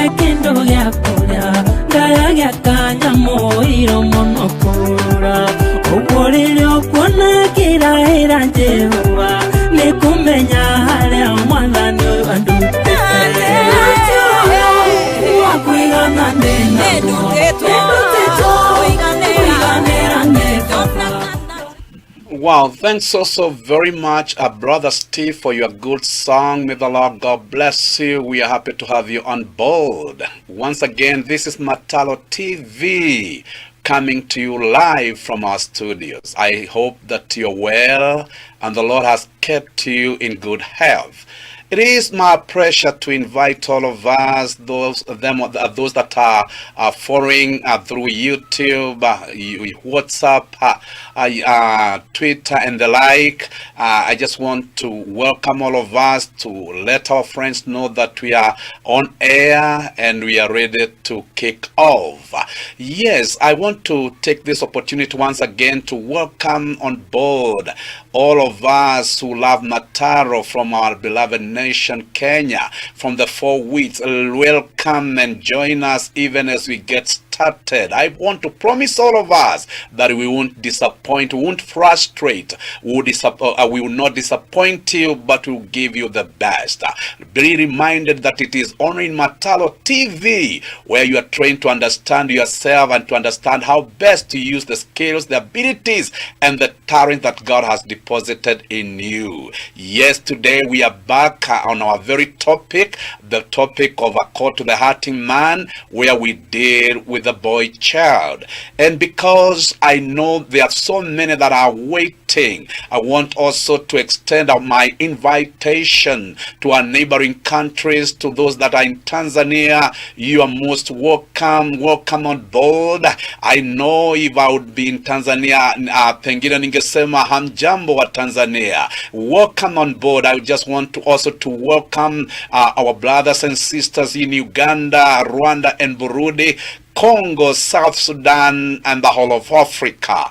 I know there are also those that are tuned from Arab countries. You are most welcome on board. I want to promise all of us it will be hot today. And prepare yourself with a pen and a book, because I'm going to take you on a journey on how best to understand the boy child and how best to nurture and to raise them to becoming real men. To those of us that are from far countries like USA, Germany, British, China, India, and other parts of the world, you are also welcome on board. This is Mataro TV, and we are very much ready for you, and we also believe you are ready for us. We are going to bring to us the best, and so let those friends of yours know that we are live, and please share that link with as many as possible. And because I know you're preparing for this and for the best that is about to come, let me just switch to the other side of the studio and bring to us a number, even as we prepare and invite many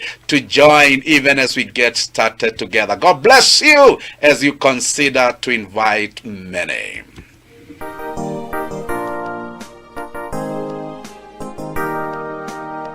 Bwana Mungu, nashangaa kabisa nikifikiri jinsi ulivyo, nyota, ngurumo, vitu vyote pia viumbavyo kwa uwezo wako. Roho yangu na ikuimbie jinsi wewe ulivyo mkuu. Roho yangu na ikuimbie jinsi wewe ulivyo mkuu. Nikitembea yapote duniani, tege huu. Thanks also very much, our brother Apostle John Day, for your good song. May the Lord God bless you. Now, I want to welcome on board every mother, the mother of boys, wherever you are. Just make a point of following the teachings, and I promise you, you'll have something to take to your boys or something to give to your boys. And also want to welcome all fathers on board, because we must raise these boys. We cannot allow ourselves to do away with the mentorship of our boys and the raising up of our boys. I want to welcome all fathers on board. remember, we are talking about the boy child, and we have learned from the past lessons that a man is composed of 6 pillars, which are namely that he is a leader. A man is a leader. And number 2, a man is a provider.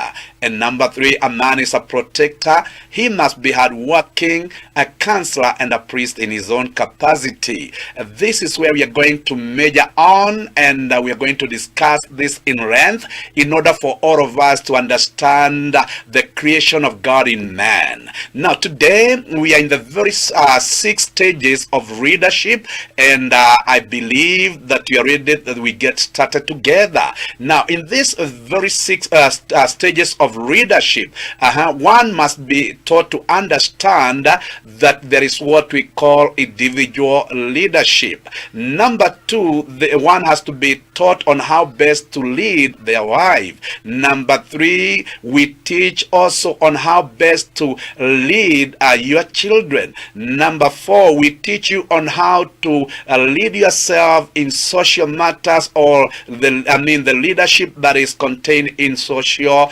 welfare. Now, the other one is the leadership in religious leadership, and the last one is leadership in your wealth and riches, because these are very crucial stages to every leader. You can be successful in one stage, but if you fail in those other stages, you become a failure and you fail drastically. So we are saying we're going to teach ourselves to understand individual leadership, the leading of the wife, the leading of the children, social leadership or community leadership, religious leadership, and wealth management or wealth leadership. That's where we are today. And today, just to give us some highlight or some review of what happened last time in our program or in our lesson, we discussed about individual leadership. And I remember I started by saying it was the duty of a good and a gracious father to let his son understand how best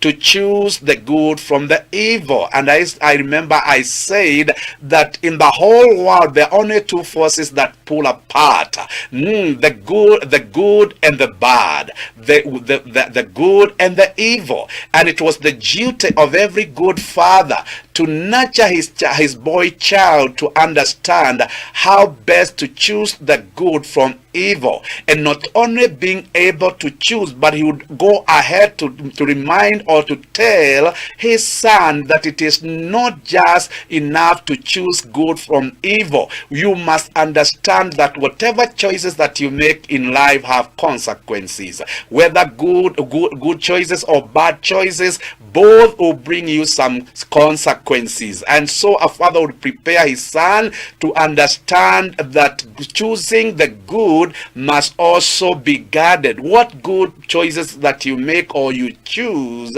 they must be guarded, because many are the enemies that will try to come and rob you chosen. So they must be guarded, they must be protected. And not only being guarded and protected, the father would go ahead and tell his son that whatever good choices that you have made in life, whatever good decision that you are making in life, whatever good choices that you have now must be grown. So a father would tell his son, it is important to practice walking the talk. That is, now what you have chosen, you must grow, such that it may mature and bring forth some good fruit. And I remember also I said that growth is a process, and sometimes it takes longer time than expected, and it is also painful. It was the duty of a good father to prepare his son to understand all that. And we also said that whatever must bring forth some good fruits must be protected, because many are the enemies. And every single day a son would be made to understand will come with some new battles. And we said that it was important for a father to let his son understand that every single day will bring some new battles. These battles are not meant to destroy the kid or the child that is being brought up, but they are meant to harden that son to becoming a good leader. So every battle that comes your way, a father would tell his son that battle is not meant to destroy you, but to make you a better better leader and a strong leader, because leadership requires some strength and some courage. And without such hardships and such battles that come your way, you cannot emerge a good leader. Now, the last part where I remember I concluded, we discovered that there is no leader that does not get angry. So a father would prepare his son to understand that every leader gets angry, along the way, and it is the nature of every man to get angry. So anger will be part of this journey. And so the father would tell his son that the moment they get angry, they must know how best to channel their emotions in the very best, in a very constructive way. And so a father would give some advice to his son, reminding the son that when you are not able to channel your emotions in a very constructive way, they become destructive and they bring you a lot of heartache, because it's such, when they are not channeled in the right way, they may destroy the best that you have built. They may also bring destruction to others. And so a son was taught on how best to channel their emotions in a very constructive way. Today we are going to enter into a very new topic altogether, the topic of the leading of the wife. Now, it was the duty of every good father to raise his son to understand how best to manage his own marriage. So it was the duty of every good father to nurture his son to understand how best to handle his marriage and how to offer leadership in his marriage. And so a father would take his son into a lesson, or into a kind of a learning, and he would teach his son to understand the huge difference that is there between individual leadership and the leading of the wife. So a father would prepare his son to understand how best to relate and to cope with his wife, and also how best to handle matters marriage, or matters that concerns marriage. So a father would take a son systematically, allowing him to understand that marriage is not something easy to handle. It is hard to handle marriages, and particularly when you are not trained to understand how best to go about such. And so, because I know you are preparing to learn more, allow me to switch to the other side of the studio and receive a number from the other side of the studio. Then I'll come back and take you to an extra mile concerning this issue of reading of the wife. So welcome and enjoy the song that is coming on air right now, and God bless you.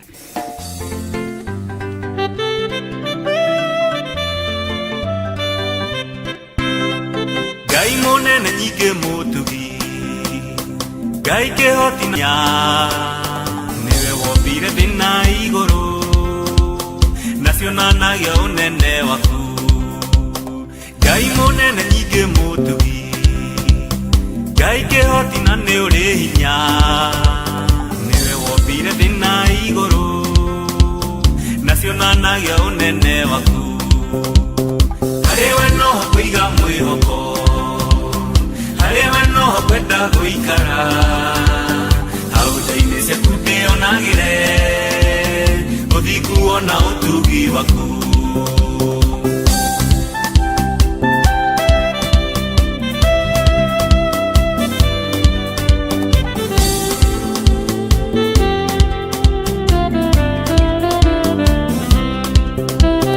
Are nyume teniende harai Are odu tene hanene Are tira dinowe mwihoko Itari nawe nietige hota Are nyume teniende.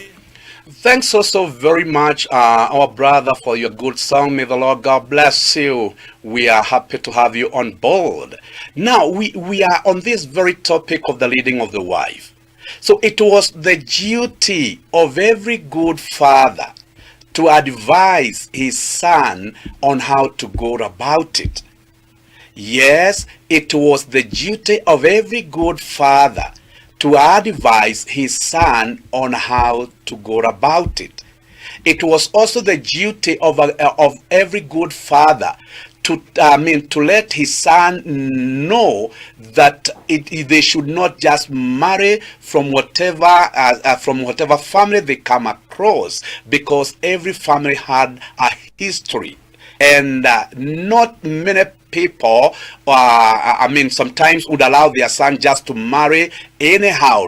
They would be guided of their father on how to go and what family to go to if they have to marry and retain or manage a good marriage. So a father would guide his son on that. He would also teach his son the importance of paying the dowry, because that was also very key in most African cultures. It was very key. So a father would train or would make his son understand why it is important to pay dowry, and from there a father would continue teaching his son to understand that there is this huge difference between him and the wife to be. And so a father would help his son understand that his way of doing things is different from the way the wife to be would do her own things, and his perception is also different from her perception. His opinions might be different from her opinion, and his way of making decision may sometimes vary from the way her wife to be makes decisions. So these are some of the issues that the father would take his son through, and he would tell his son, my son, when you make a decision to do something, don't ever try to imagine that your wife will be for that decision, or a different opinion from your decision or from your idea. And please, people don't quarrel because of differences in their opinion, but they try to negotiate their way out and find a point of compromise, that you don't go doing it 100% on your own and the wife go doing it 100% on her own. You come together, you bring your heads together, you reason out together until you find a point of compromise whereby you can agree and forge forward on what you want to do. So a father would also remind his son that it is important to understand that the way you handle yourself is so different from the way the wife handles herself.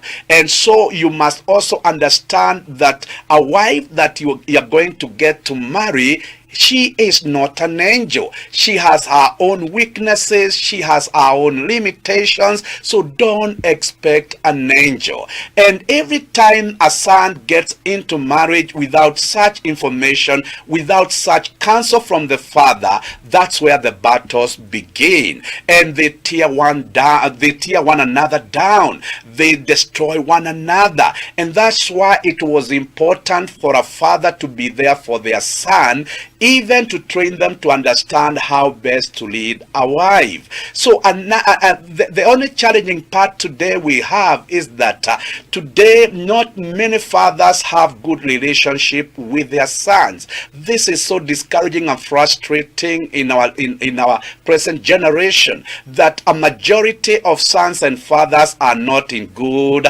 relationship. They are not in good terms. Their relationship is shaky, and so they cannot have time to sit together and discuss.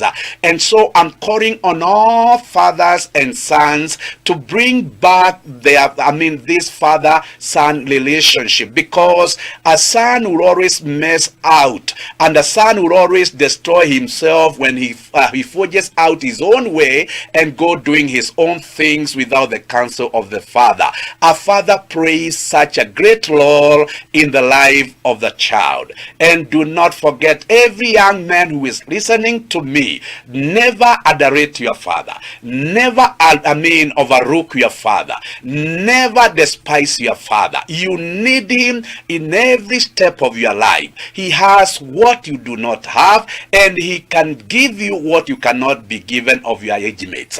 So it is important that you get to understand that father-son relationship is needed. And I know I'm talking also to some very busy fathers who do not get time for their sons and who do not spare time to share the feelings of their sons. We need to come back to ourselves and ask ourselves the right questions. So if we have to guide our sons on how best to lead their wives, we must create enough time. Our sons must create time for us, and we must also create time for our sons, for us to have a smooth landing. And so, before I get continued, because I know there are so many people who are joining and who are enjoying the topic of the day, please allow me to switch to the other side of the studio and receive a number. And I promise I'll not frustrate you, I'll not fail you, I'll give you the best. Only continue tuning. Remember, this is Mataro TV, where you are trained to understand yourself and where you are trained on how best to use the skills, the talent, the abilities, and whatever other deposit that God has deposited inside of you. Welcome and enjoy this number.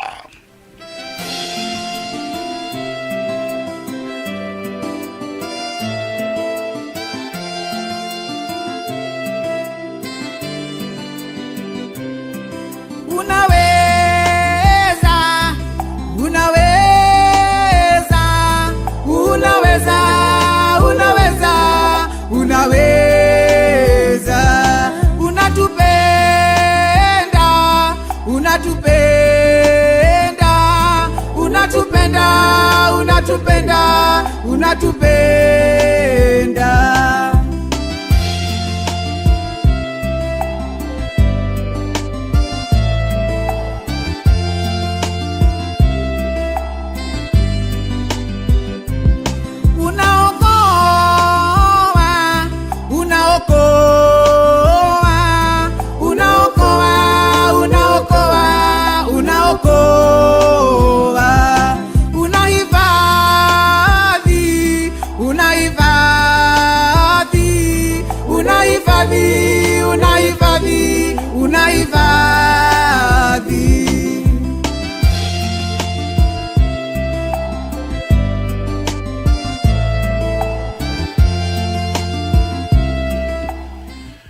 Thanks so very much, Pastor Tabitha. We really enjoyed your song. God bless you.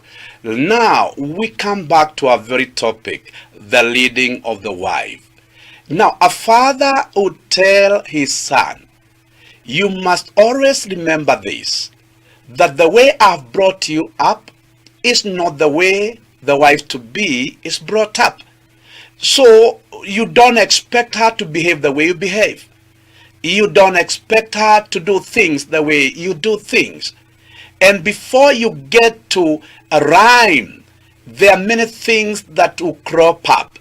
And a lot of fighting will get along with you, because there are going to be differences for a number of years. So you must expect that when she comes your way, she will behave differently. She will react differently, and she will handle matters differently. When you find such things happening, you don't fight your wife. You give her time to study, to understand you better, and you also give yourself time to study to understand her better. And a father would tell his son, such would take a long time, and such requires a lot of patience. Because if you're not patient in such, you may give up along the way. And I don't want you to give up along the way. So a father would tell his son, never be quick in your judgment. Never be quick in condemning. Never be quick in accusing, because her upbringing is not your upbringing. The way I raised you up is not the way she was raised up. So you need to be tolerant. You have to tolerate her, and you have to give her enough space to understand you, and she must also give you enough space to understand you. So understand her, and as she understands you. Now from there, a father would tell his son. Now these are some of the things that you must keep to remember. That when you were leading yourself, you were a freelance.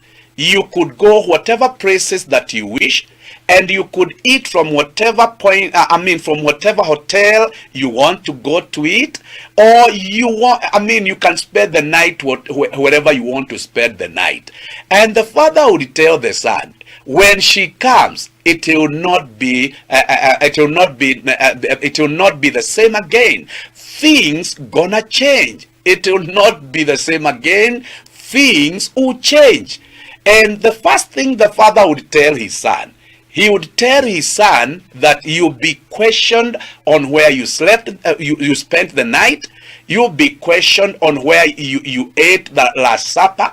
You'll be questioned, about many things.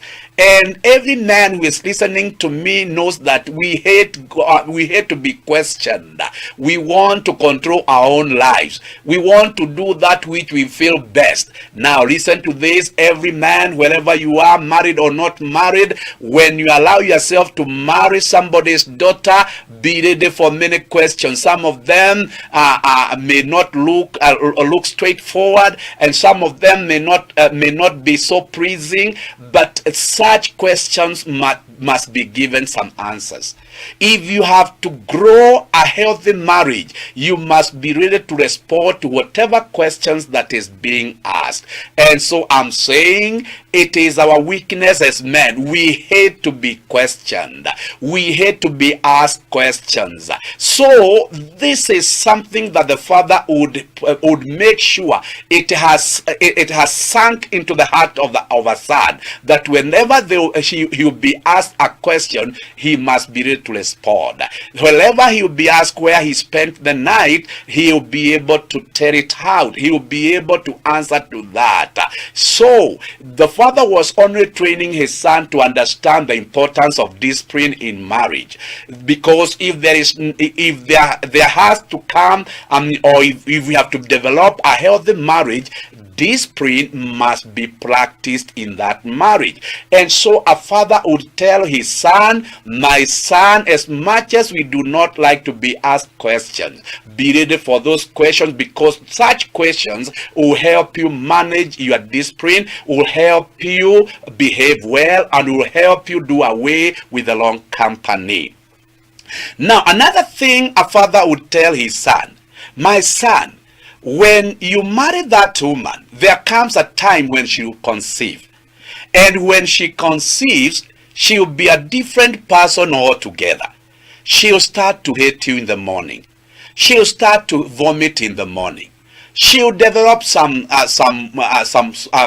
mood swings. She will develop some annoyances. She will annoy you in the morning.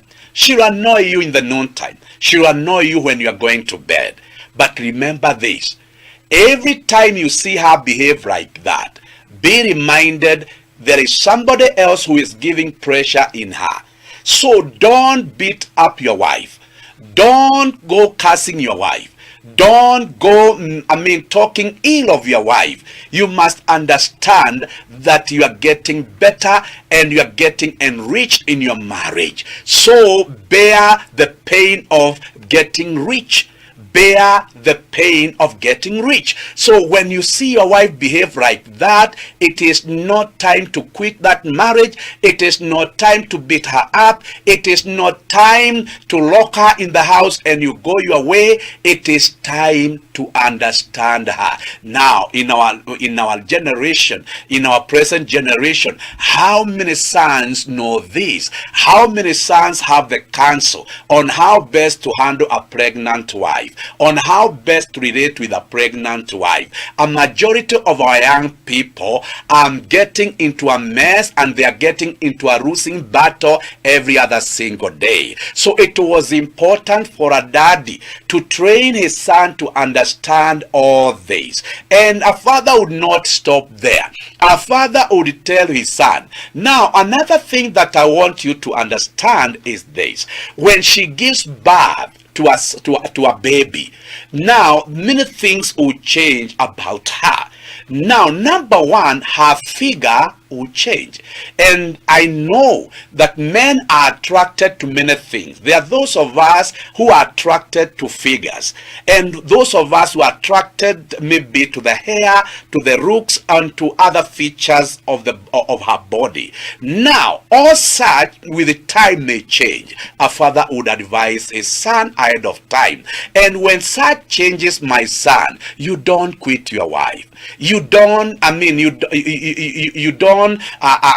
hate your wife. Neither do you divorce your wife. You must learn to stay with your wife in good times and in bad times. So when her body changes and her figure changes, she is still the very love of your life, but this time round, because she has given birth to a baby, such things must happen. Please never ever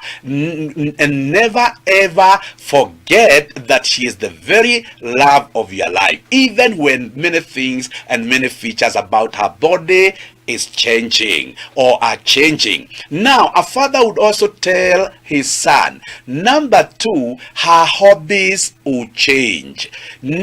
She cannot give birth to a baby and remain in her old hobbies. She must change in her hobbies. Her interest also will change. And the father would go ahead and say and tell his son, now he also, his love for you will also change. She'll give attention to the newborn baby. And the father would tell his son, when she gives attention and more attention to the child, please don't fight her, and please don't go for other women. This is the way a marriage goes, or this is the process on how the marriage goes. So you don't have to go and and connect with other women, or hook to other women, or start cohabiting. You need to stick with your wife, even that time when attention has drifted to the child. You must remain with that woman. And now here a father would give a counsel that would last that marriage for life. A father would tell his son, you must understand this, my son, that in the marriage process there are 3 stages that you must undergo. The first stage is falling in love. The second stage is falling out of love. And the third stage is falling back in love. So when your wife starts to give birth to children, now you will fall out of love. Now love will disappear, because her attention will be drawn to the children more than to you. But please be reminded, she is doing all this for your own good. So when she gives her children the love they need, she is trying to build a good family for you. So don't hate her that she is not giving you attention and enough attention. So keep loving her even when she cannot be loved. Keep loving her even when she cannot appreciate her. Now a father would go ahead and tell his son, my son, you must always remember that if you have to maintain this marriage and keep it healthy, there are things that I'm going to teach you. And these things you must keep in your head and also in your heart. That in every marriage, there is what we call good communication. And good communication is the lifeblood of every marriage. And when communication dies, friendship dies. So a father would tell his son, if you want to maintain a good and a healthy marriage, and a marriage that will last, you must never lose sight of good communication. Good communication and good marriage goes hand in hand. And good communication is the lifeblood of every marriage. And when communication dies, now friendship dies with that communication. And so a father would advise his son and tell his son, my son, if you want to live happy, and if you want to live long enough, never allow communication to die in your marriage. Always guard and protect communication in your marriage. And a father would challenge his son and tell his son that it is not that easy to keep communicating. It is a hard thing and a hard practice. You have to practice it day and night, and you need not to tire up practicing communication. You bear me witness to those of us that are mothers and fathers that it is not easy to communicate with somebody that you've been together for 20 years. It is not easy to communicate for somebody that you've been in marriage together for 30 or 40 years. It takes God sometimes. It takes the grace of God for people to communicate. And so far, a father would tell his son, never ever allow yourself to communicate with your wife only when you need her, but always keep communication healthy in that marriage. And by so doing, you become a good leader. By so doing, you are building a strong foundation for your family.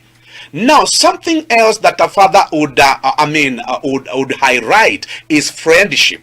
And the father would tell his son, whenever friendship dies, enmity rises up, or enmity emerges. You don't have to call him enmity. Enmity, keeps hanging around. That when friendship dies, enmity crops in, or enmity creeps in.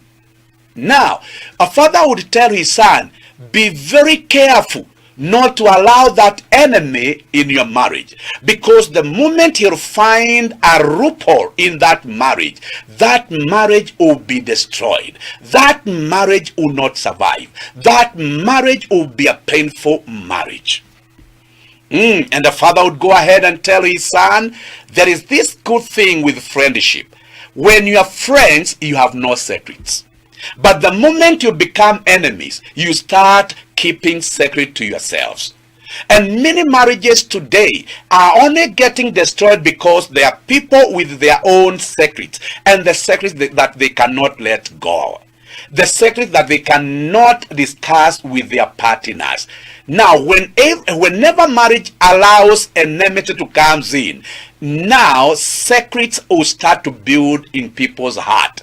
And secrets are not for friends. Secrets are for enemies. So a father would tell his son, never allow enmity in your marriage, because the moment enmity will find loophole in your marriage, you start to have some secret towards your wife, and your wife will have some secrets towards you.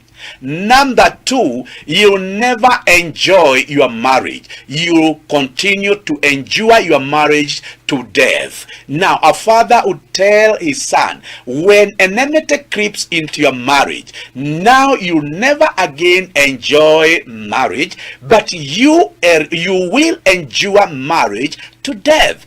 Number three, when enmity creeps in, cooperation will never be found in that marriage again.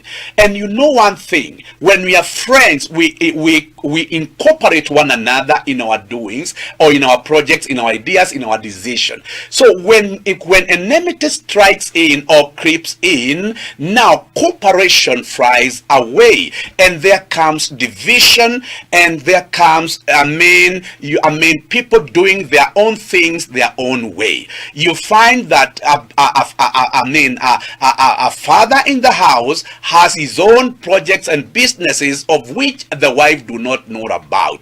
The wife maybe has some businesses and has some properties that the man in the house knows nor about. So nobody incorporates the other in their doings, in their businesses, in their making of decision. And the father would tell the son, when enmity creeps in, now this is something that you must understand, that you never have a healthy conversation anymore. So a father would advise his son and tell his son, if you want to maintain a healthy conversation in your marriage, guard this animal called enmity not to creep in, and many other things a father would take his son through to understand the importance of friendship. Now, maybe to mention but a little bit, now when enmity creeps in a marriage, a father would tell his son,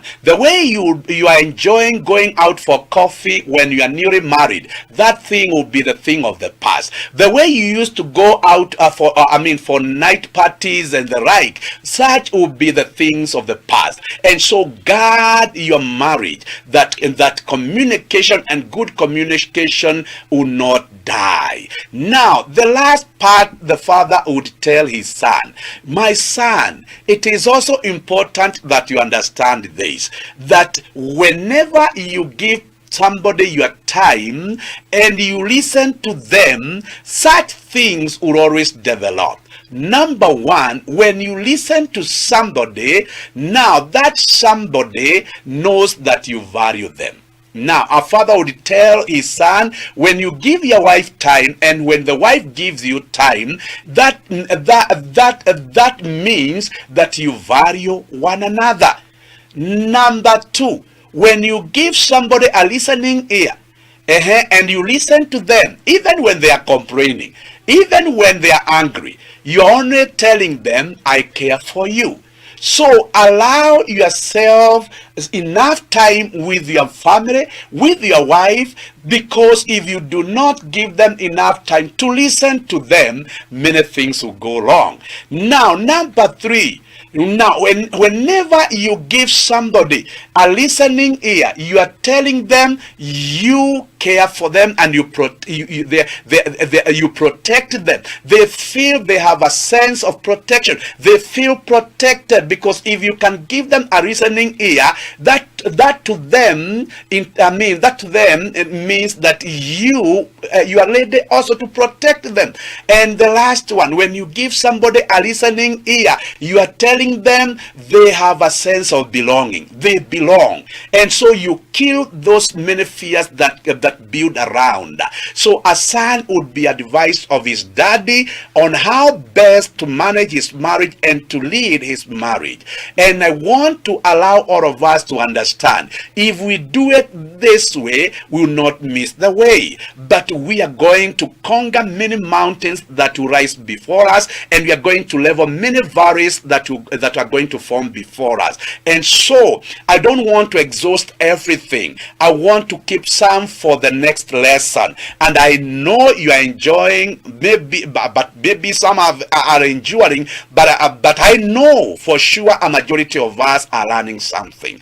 And so I want to allow all of us to understand that we are in this process of understanding the 6 steps of leadership, and once we are done with this, I want to promise all of us that we are going to have very strong leaders and very healthy families, and we are going to enjoy ourselves and even enjoy the time that God has given to all of us to live on the service of the earth.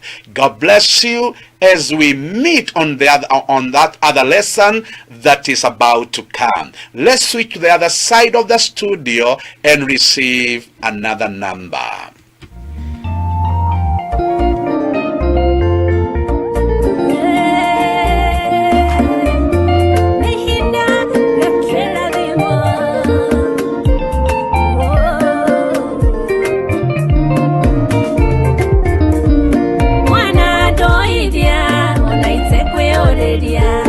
Wanajokerera, wanajarerera, bare noti ya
Yesu tuondolee tabu na kusumbuka. Yesu tuondolee mbele zako. Yesu tukiomba. Haleluya, wewe unaweza. Tabu na kusumbuka. Yesu tuondolee tabu na kusumbuka. Yesu tuondolee, tuko mbele zako. Yesu tukiomba. Haleluya, wewe unaweza. Tuliovunjika moyo kwa mambo tunayapitia, yakawa magumu mno, twaja kwako Yesu. Tuliovunjika moyo kwa mambo tunayapitia, yakawa magumu mno, twaja kwako Yesu. Tabu na kusumbuka. Yesu tuondolee tabu na kusumbuka. Yesu tuondolee, tuko mbele zako. Yesu tukiomba. Thank you muno mtume Alexander Jonde ni undu wa rwimbo rwaku rwega. Ngai agikurathime muno. Nĩ mweke ũcio ndĩrenda kuoya nĩgetha ngũnyite ũgeni mĩtambo-inĩ ya Mataro TV, harĩa ni ũnyitagwo ũgeni na moko merĩ na ngoro ĩihũrĩtwo nĩ wendo. Nĩ mwĩhoko wakwa atĩ Ngai nĩ agũikarĩtie wega na nĩ akũhete thayũ na wega wake ũgakũigana, na matha make nĩ maikarĩte igũrũ rĩaku. Mũthenya mwega ũcio Ngai atũhete, nĩ tũgũthiĩ na mbere tũgĩkinyũkagia maũndũ-inĩ matiganĩte na makĩria kwĩruta kũmũmenya wega mwana wa kairĩtu na kũmuogokerera, nĩ tondũ onake ena bata mũiganu kana ena gĩtũmi kĩiganu gĩa kũheo moral support na kũrerwo wega na kuonererio makinya ũrĩa magĩkinyagwo. Na rĩu nĩ ndĩretĩkia atĩ nĩ tondũ nĩwendete Mataro TV, ndũkũrĩa irio ici wĩ wiki, nĩ ũgũthiĩ na mbere ũkĩmenyithagia aingĩ atĩ twĩ mĩtambo-inĩ. Arĩa me thĩinĩ wa Facebook nĩ ngũkũria na gĩtĩo ũthiĩ na mbere ũgĩtambagĩria andũ aingĩ ũhoro ũcio, arĩa ni marĩ arataku a Facebook. Arĩa me thĩinĩ wa YouTube ona inyuĩ noguo ngũmũria na gĩtĩo mũtikarĩa irio ici mũrĩ inyuiki, thiĩ na mbere mũkĩganaga na ingĩ arĩa marĩ aratanyu thĩinĩ wa YouTube. Na no wega mũno wakinya ho ũgasubscribe, ũndũ ũcio nĩ ũrĩkũmenyithagia kaingĩ atĩ rĩrĩa rĩothe twĩ mĩtambo-inĩ ndũrĩceragĩrwo. Hamwe noguo nĩ tũkũria arĩa me thĩinĩ wa Twitter, thĩinĩ wa Instagram na TikTok, pia ona inyuĩ mwĩ thĩinĩ wa WhatsApp atĩ tũtikarĩa irio ici tũrĩ ithuiki. Na koguo rĩu nĩ tondũ nĩ njũĩ nĩ wĩharĩrĩirie mũno nĩgetha tũkinyũkie ikinya rĩa maũndũ maya merũ tũrambĩrĩirie ma mwana wa kairĩtu, nĩ ngwenda ngũhe kamweke nĩgetha ũgĩethe ibuku na wethe karamu nĩgetha twambanĩrie nawe ikinya gwa ikinya. Na hĩndĩ ĩyo tũgĩka ũguo nĩ tũgũthiĩ mwena ũrĩa ũngĩ wa studio nĩgetha tũheo rwĩmbo na njĩra nguhĩ, na ngĩcoke njokerie mĩtambo-inĩ nĩgetha ngũkinyũkithie. Rekei tũigue rwĩmbo rũrũ rũraingĩra mĩtambo-inĩ na njĩra nyoroku teno.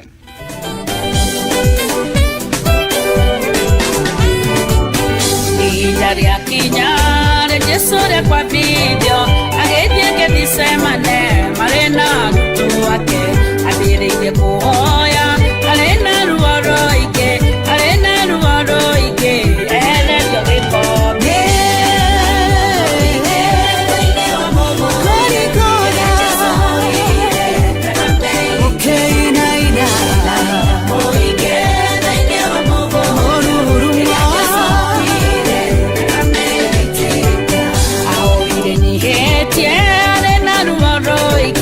Again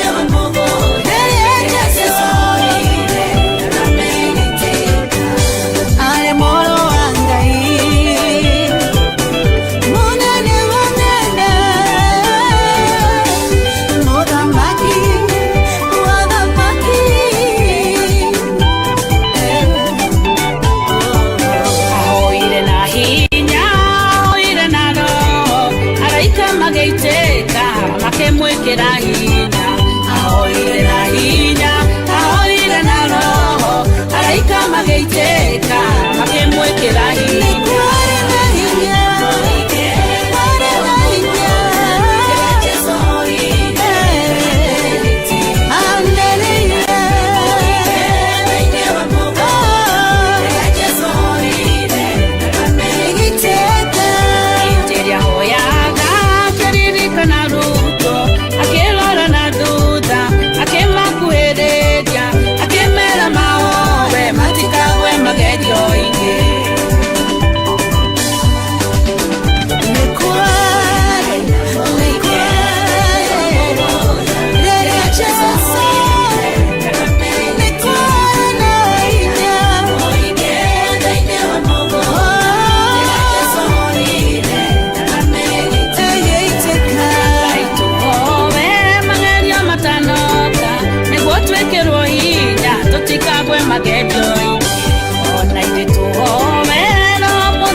Thank you muno Pastor Jedida ni undu wa rwiboro wa kurwega ngai agikurathime na gwika maundu mega mautugi leu hamwe na kukunyitoge niwe wingirite riu mitambo-ini nitukwenda tunyite andu kuma mena na mwena ugeni aria mena yothe ya bururi haria bururi witu wa Kenya na haria ruthiomi ruraiguikana rukamenyeka.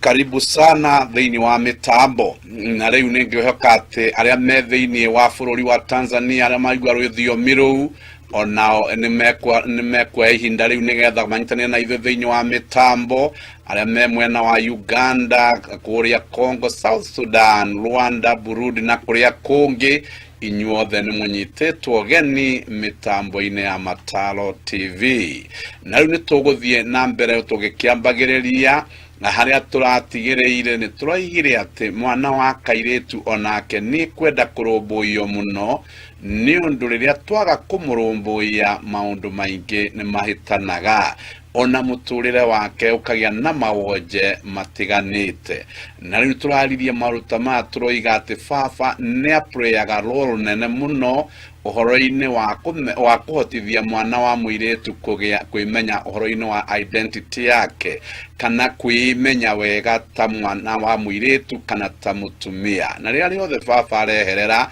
ureri wa mwana wa muiretu maundu maingi ni mahengecanaga na muiretu ucio agakorwo na mawonje matiganite na maria maikaraga makimuthinagia na nituraheanire ngerekano cia mithemba itiganite na muthi ndira twambiririe riu haria turatigireire turaririe turoiga ati mutumia wothe kana muiretu wothe ukuhikira mundurume kindu kiria kia mbere ya gwetha thiini wa mundurume ucio ni baba na namba igiri ethaga thiini wa mundurume ucio mundu ungimugitira maya mangi mokaga me secondary no maundu maria mamba kumakia mutumia wothe kana muiretu wothe ohikaga ni kana ni ekuona baba thiini wa mundu ucio na turaya na ngerekano turoiga ona kihiko-ini ni hari maundu maratwithutaga namo ati ni baba utwaragira mwana kiro rahike muiretu wake muiretu koguo guoko kwa baba ukanengera baba uyu ungi muiretu koguo ni hari maundu matangigaruruka na riria twaga kumatauka wega maundu maingi ni mahengecanaga riu twenda turania atiriri guthiaga atia na mbere riria mwana wa muiretu akura atari na baba kana riria baba atiganiria mwana wa muiritu na kaga kumuhe mahinda maiganu na kaga kumuhe attention ire yagiriire, mwana ucio akuraga ena bitterness na agakorwo arakarite marakara matoneka ihinda riri, no marakara macio mathia magiyumbaga o ikinya gwa ikinya ori arathia gikuraga. Na ni ugwitikania na nie ati ti atumia ingi muno mangiaria wega wa arume, atumia ingi makoragwo me bitter na arume, no andu ingi matire magĩa na ihinda rĩa kwĩyũria atiriri niki gitumaga atumia aingi makorwo me bitter na arume. Thina ũcio ndukoragwo wambĩrĩirie hau ũgima-inĩ wao kana ũtumia-inĩ wao, thina ũcio ũkoragwo umĩte kũraihu mũno na umaga o harĩa harĩa ũrereri-inĩ wa mwana wa kairĩtu. Rĩrĩa riothe mwana wa kairĩtu abandonwo, ithe abandon kana amutiganiria, mwana ucio ambagia kũgĩa na bitterness kahora, ũndũ ũcio keruga na nĩagĩaga na ũhoro ona wa gũthũra arume, akaiguaga nĩamenete arume na kĩanjo gĩake gĩa gũthũra arume ti atĩ arĩa akorwo nao na kũrĩa akamamenya mũno, amathuraga nĩ tondũ onaga ithe nĩamũtiganĩire na ithe ndamwendete na nĩamũthũire, koguo akagĩa na maũndũ merĩ mamũthĩnagia mũno, agatuĩka bitter with men na akamena arume, akanjĩrĩria kũigua ngoro yake ndĩendete arume na ngoro yake ĩna bitterness na arume. Maũndũ macio maimanaga rĩrĩa riothe mwana wa kairĩtu atiganĩrio nĩ baba. Na njokere ciugo ndiragwetete ngoiga atĩa atĩ gũtirĩ ngoro ya mwana wa mũirĩtu ĩgũaga mwena wa baba mũno gũkĩra ũrĩa ĩgũaga mwena wa nyina, kana ngoro ya mwana wa mũirĩtu nĩendaga baba mũno gũkĩra ũrĩa yendaga nyina. Na arĩa marathikĩrĩria na arĩa makoretwo magĩtũborwo maũndũ-inĩ maya nĩ ũgwĩtĩkania nani atĩ ona rĩmwe mwana wa mũirĩtu nĩ maikanagia igũrũ na nyina na agacoka akorĩra harĩ ithe. Maũndũ macio nĩ monekaga tondũ nĩ aiguaga secure mũno harĩ ithe ona rĩngĩ gũkĩra harĩ nyina, na mũndũrũme wothe nĩ agĩrĩire nĩ gũkorwo akĩmenya ũguo nĩgetha he mwana ũcio protection na muhe wendo ũrĩa wagĩrĩire, nĩgetha ahote kũmũnacha wega na kũmũmenta akoimĩra mũtumia wa kwendeka na mũtumia ngatha na mũtumia mũtongoria mwega. Koguo haha no mũhaka tuikare twĩmenyereire mũno, na baba wothe ũrathikĩrĩria no mũhaka haha akorwo amenyete mũno. Ona ningĩ no kũrĩ atumia aingĩ mũno matarĩ mamenya nĩkĩ gĩtũmaga maigua mamenete arume na makaigua mena bitterness na arume.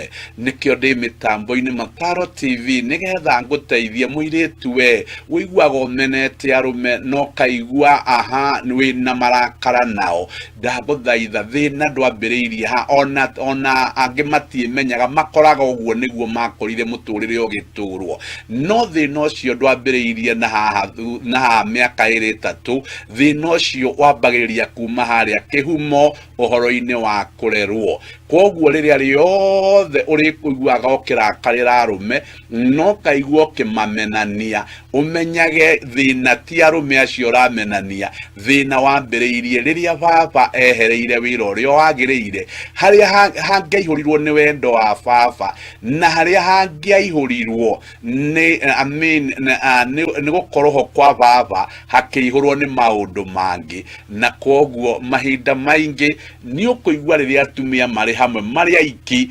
matiaragia wega wa arume, na ndirĩ na thĩna na atumia tondũ na atĩ wĩ mũrwaru na wĩtĩkĩre wĩ mũrwaru nĩgetha ũhone. Atumia rĩrĩa marĩ aiki hamwe matiaragia wega mũno wa arume, na amwe nĩ maragia mena marũrũ maingĩ mũno na arume, na ũkoragia atĩ nĩ arĩinũkĩra mũrume hihi kaĩ gwake gũikara gwatĩa, no akinya tondũ atumia nao marĩ o kĩũgĩ kĩao kĩa mũthemba rĩ nĩ egũka na atue guti ni mundu mwega na ni muratheka no riria magacemania mari ikiri maruo maria makambĩrĩria gutheruka ũgakĩigua ũyũ igo ũyũ ũngĩ nake akũigo ũyũ ũngĩ nake akũigo ciarume na mũico ũhoro wa kũigua moiga atĩ ici nĩ nyamu rĩu rĩ maũndũ macio igua ciugo icio igua igĩtwa rumeri ni bitterness na ni hatred yumanaga na baba rĩrĩa ehera mwana wake wa mũirĩtu.